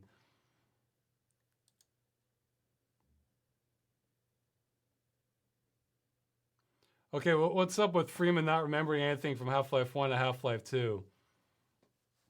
Well, I think he remembered. He remembered the Elder God, worked the Black Mesa. Guys, okay, I am not changing. Look, I am going by Half-Life 2 exactly at face value. I played through Half-Life 1. I went with the backstory from Half-Life 1, and now we're just going at face value. Okay? So, I mean, if you remember the G-Man, remembers other things too, but yeah, I have to remember what else I said in there. But I mean, it's like, okay, like he doesn't remember Barney. Okay, I'm sorry. Who exactly was Barney in Half-Life 1? Who said my name is Barney in Half-Life 1? I mean, what Barney's isn't he supposed to be the guy banging on the door? But then he's like about that beer I owed you, so he never could have said that.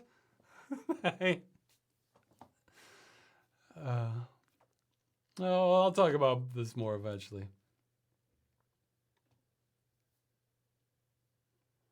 What version of the engine does Freeman's Mind 2 use? I did experiments between one from 2006, present day, and Half-Life 2 update. And I did a lot of testing, and it's like different ones are better for different levels. So far, I had the best results for the beginning for modern Half-Life 2. So as of March. And I've got that sucker running on an emulator now, so Valve can screw it up as much as it wants, and that won't affect it on my end. But I'm going to need other fixes as I go along.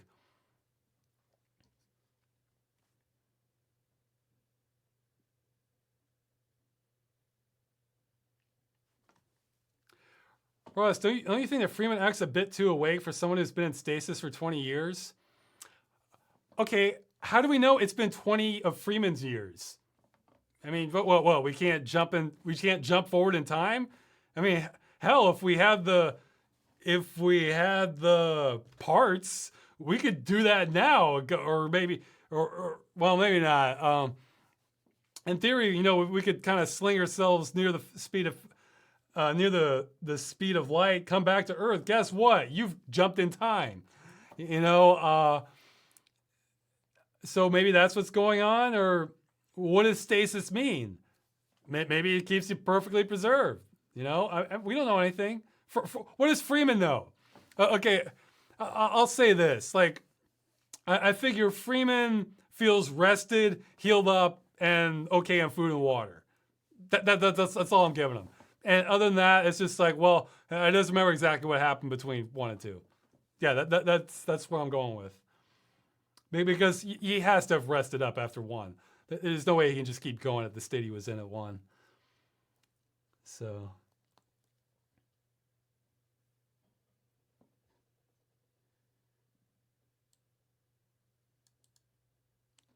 Somebody's asking about, he picks up the Glock, says he never fired a gun before. And then later in the hazard course, Freeman quits before the weapons training section. Was this intentional? Actually, no, it wasn't. I quit because the suspension of disbelief was too high for me. Freeman's not going to jump off this. I mean, unless the game absolutely makes me, he's not just going to jump off of this platform that's high enough to break your legs with bloodstains already on there if you're just training. No. That's the short and long of it. How has your progress been on the Rama book series? I answered this in a previous chat. I've gone through all of them. I read the first prequel that was just by Gentry Lee, and I'm giving up after that. The prequel by Gentry Lee, it left. I'll mention this more when I do a follow up, but it left such a bad impression on me that wasn't good. But the rest of the books will make. I actually think they would make a good series if you edited it and rewrote some parts. Have you ever played Stalker? Yes, I have. I played the first one.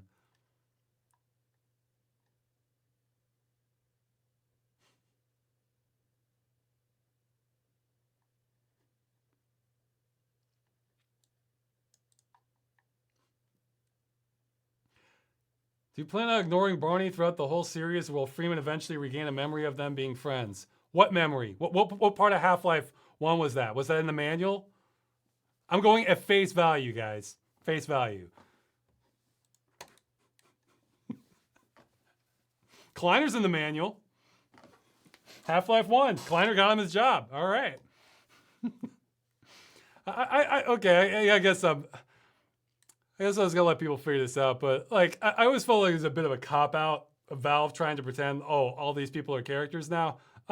No, because that's a trap. Because I can't go anywhere with them personality-wise. Like, say if they're to make Half-Life 3 and they say, oh yeah, well, Freeman, you really married and did all this stuff. Well, that negates everything I've said up to that point. So it's like, no, I'm not. No, I'm going by what you give me. I want to point out exactly what Half-Life gives you. And we're going at this from Freeman's perspective, you know? So if they wanted to build characters, they should have done that at 1. Not pretend all these generic NPCs are magically characters now. So yeah, Kleiner's in the manual. Ross, do you have a favorite April Fool's video? My favorite one I think might be the Connect for Assassin's Creed. I lost it at one point where this guy's doing this like spin move on it. So, yeah, look it up.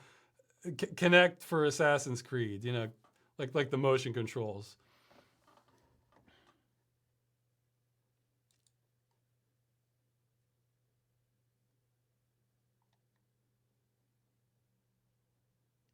I haven't heard of the game Dark Ball 2 Karma.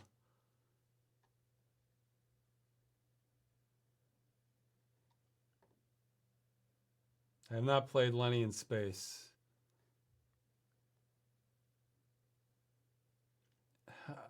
Okay, guys, I'm going to say this now. I don't like questions asking how far I am on the movie and the progress, trying to put numbers to everything. Here's the thing. It pains me about that because what it makes me want to do is just stop everything else and do nothing but the movie, but then I lose all my fan base. So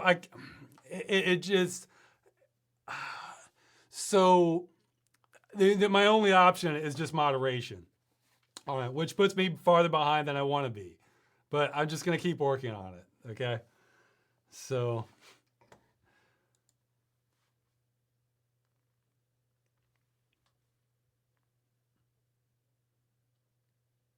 okay, well, some people are asking some spoilers for Freeman's Mind. I'm not going to do that, but did you play Valve's Left 4 Dead at all? Thoughts? Yeah, I've played it. It's, I'm happy the only person that doesn't seem to like it that much, despite liking zombie games. It just felt kind of hollow for me, like it's a mod, even though technically it's very impressive. Like I was hoping for like some sort of story to. Yeah, okay. My problem with Left 4 Dead is it doesn't do the fear enough. It falls short on things I'm looking for in a zombie game. Because, okay, the story is so minimal that it's almost not there. So, okay, that's out. And the zombies, they come at you so fast and they grab you. And then you have what I call these Dick Tracy punches where, you punch and like fire them back off. I feel like if the zombies run at you and they're like in your face, that's it. That should be the game. Like game over. So I feel like they either need to make the zombies slower and like give you less ammo, kind of like what No More Room in Hell does, or if they're that fast, it's with that many coming at you that you have to kill. A focus should be more on just running, or because otherwise it's like a Rambo experience, and I don't know, it just sort of numbs me to the kind of suspense and the fear of a good zombie game. But obviously, I'm in the minority here because that game has sold incredibly well, both of them.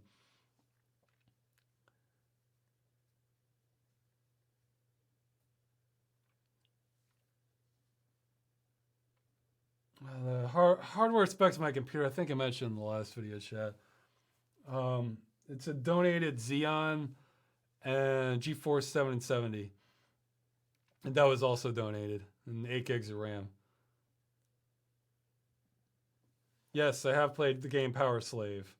Well, I played the demo of Power Slave. I haven't played through the full thing.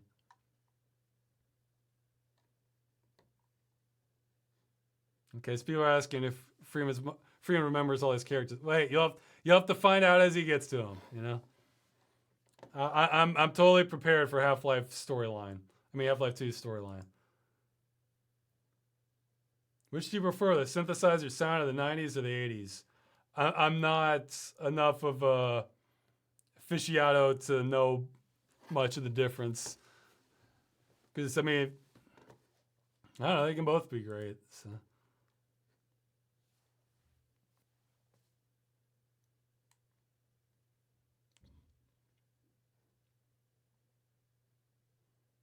Okay, I literally answered this Mars colonization question, I'm pretty sure last time.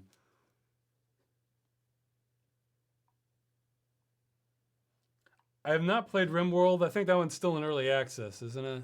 Or did it exit? I generally try to avoid early access games just because I rather play the finished thing, you know? Yep, early access. Okay, so yeah, I haven't played RimWorld yet. I do plan to check it out eventually.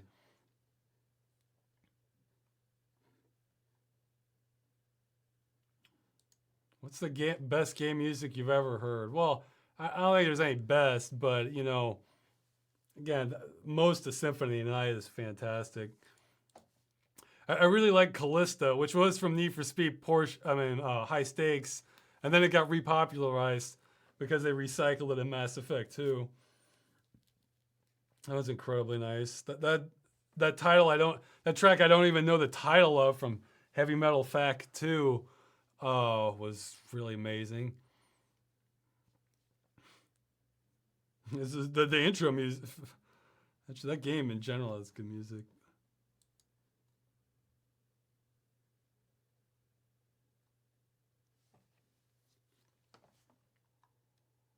Ross, do you have any brand loyalties for computer hardware?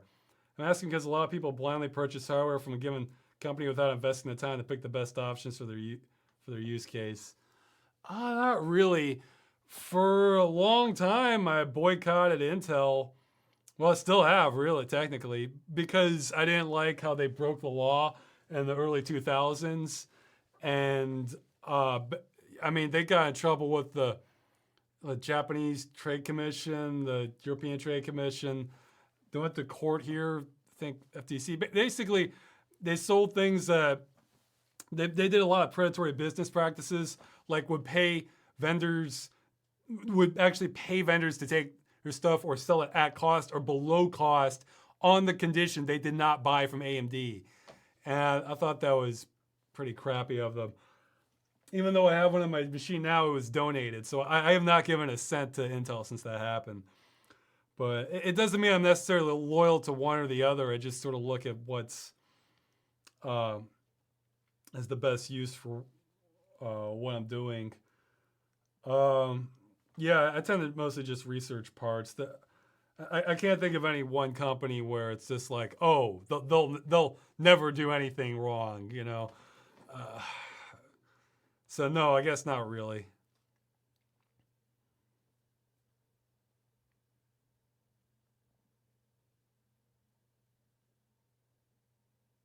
Do you have any? Do you have or have had any pets? Do you want to have them? Well, when I was a kid, my parents had a dog, but I mean, pets are nice enough, but I kind of don't want the extra work to take care of them. So I mean, I'm pretty busy as it is.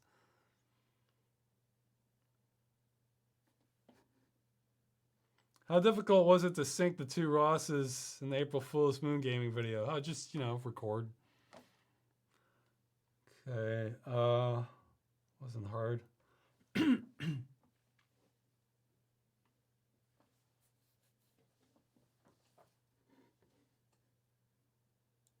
Barney was included in the manual in the hazard course schedule sheet? I'll have to look at that. Well, even then, he would have just been one guy there. Oh, okay. I'll have to look at that again. I mean, the security guard you're not hanging out with all the time, I wouldn't think. I mean, somebody like Freeman. No, I have not played Dying Light. I can't run that at full speed, so that's another one I'm kind of postponing.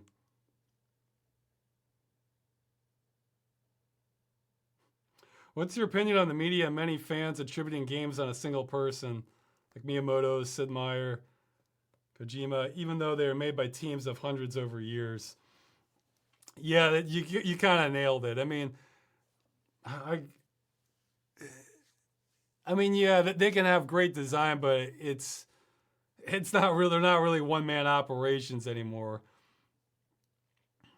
In fact, though, yeah, it does seem to sort of inflate them to levels that are rarely achieved now. I think, but who knows? If they give them carte blanche, then maybe that does make the difference.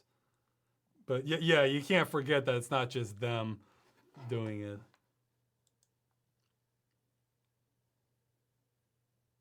He speaks some Polish for us. Nie mówię po polsku. Or the food. Or czy mówi pan po angielsku? Or some other, dziękuję, proszę. Food, yeah, I'm thinking about foods now. Paprika, sałatka, marchewka, kurczak, kukurica. Can you recommend some really scary stuff? Something that'll keep me on my toes, like a game or a movie, or well, one of the movies I'll recommend later for Halloween video, but let's see, games. Well, Clive Barker's Undying. I mean, it's dated, but let's give you some scares. That's an older game though. Let's see, what's the last scary movie I saw? I don't know.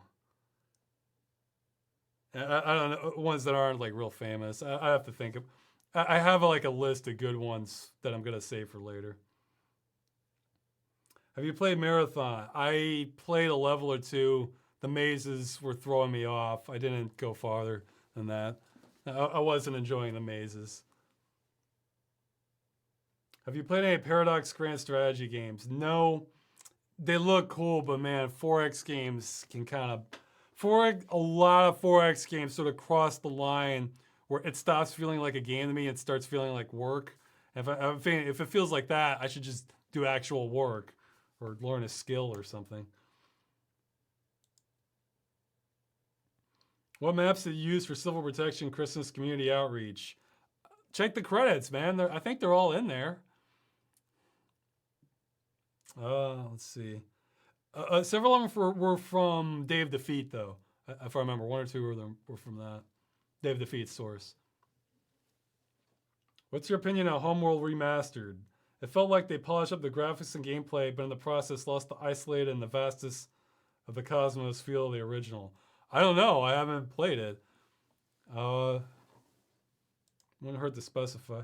And I may go soon because I'm getting hungry, but I'll try and answer a few more questions. Have you enjoyed your time in Poland? Are you making an effort to learn the language, or do most people speak English? Yeah, I'm generally glad I moved to Poland. I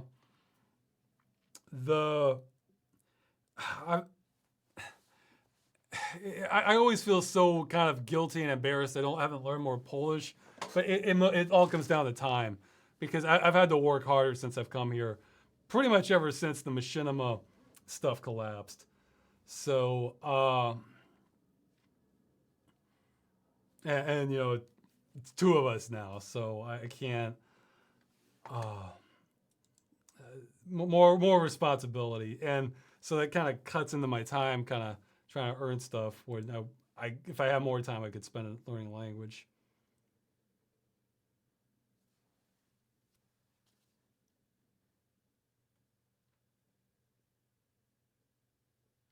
Do you count games that give free updates like RimWorld still early access? They technically have a full game out, it's just that they were releasing content updates regularly. If you read the quotes on the early access part of their Steam page. Yeah, I mean, well, I don't know. I mean, if that's literally all it is, then I guess I could consider that. I mean, if they've nailed down the bugs and they're just adding stuff, I mean, I guess, yeah, that's all right. I'm surprised they're calling it early access then, because normally you usually think of that as like a new patch. Like, oh, like 1.6 added all this stuff. Or, and I guess I wouldn't really call that early access. I just go on Steam, oh, early access, okay. And then I just let it go. I mean, maybe the stuff they're adding is actually a critical component to the grand vision. What do you think of Doctor Who since the new season is coming out?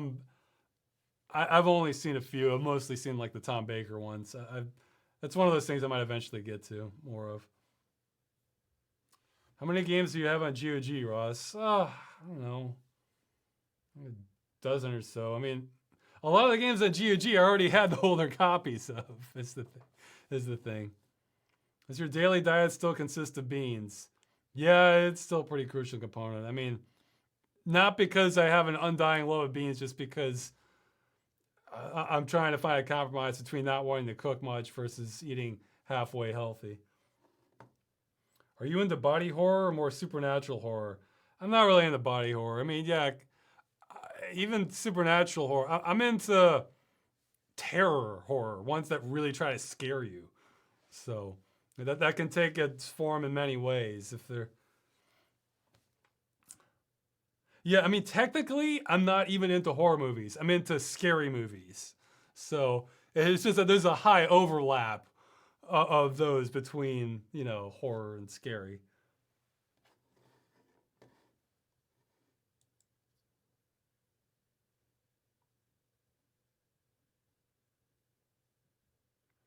Somebody's asking about the game I mentioned at the end in Yet 3, but it's in German. Yeah, I can maybe look at that one eventually if there was a translated copy.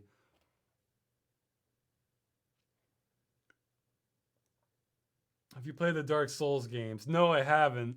I like the theme, but from what I saw, I watched a playthrough of Demon Souls, and if it's like that, you know, most of the game looked hard but fair. But then they get to the bosses, and it's like you have to know what's coming. That was my impression of Demon Souls. And if Dark Souls is like that, I don't know if I want to throw all that time into it. I like games where if you're like really attuned enough, you can theoretically beat it the first try. If you can't and you have to know the pattern, then that kind of takes away my enjoyment of the game. And again, it was looking fair until they got to the bosses. And I'm like, how would you know that? You know.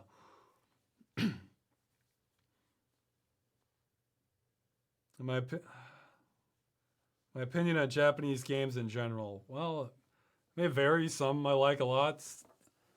Some I don't. I mean, Castlevania stuff can be a lot of fun, but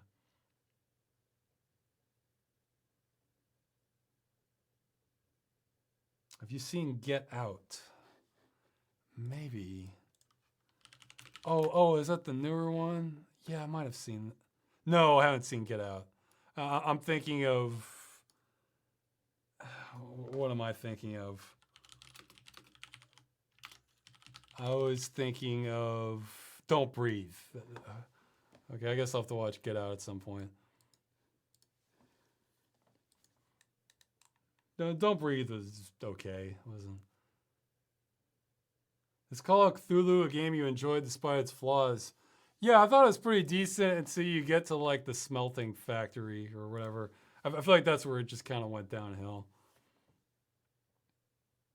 Have you played SCP Containment Breach? No. Sounds familiar though.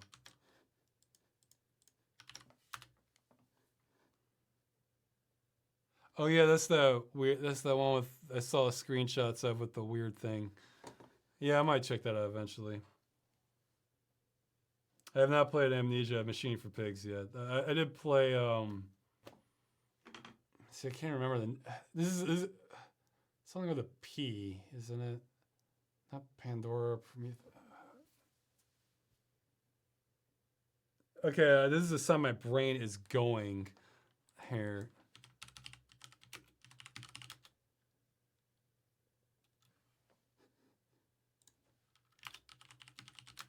Yeah, I should. Penumbra. Yeah, okay. I don't know. My brain's gone if I forgot the name of that. I haven't tried out Darkest Dungeon because it's turn-based. That kills the that kills my interest in it, turn-based combat. I mean, I'm sure it's a good game, but wrong audience.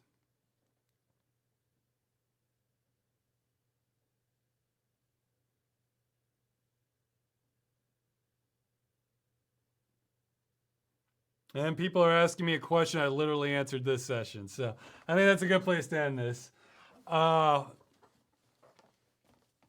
So yeah, I guess that answered people's questions. I'll get this up on YouTube soon. I'm going to be working on something unless I have to evacuate my own apartment because of mold growth on the ceiling. It is pretty bad. Like tops are flaking off the ceiling. Okay, see you later.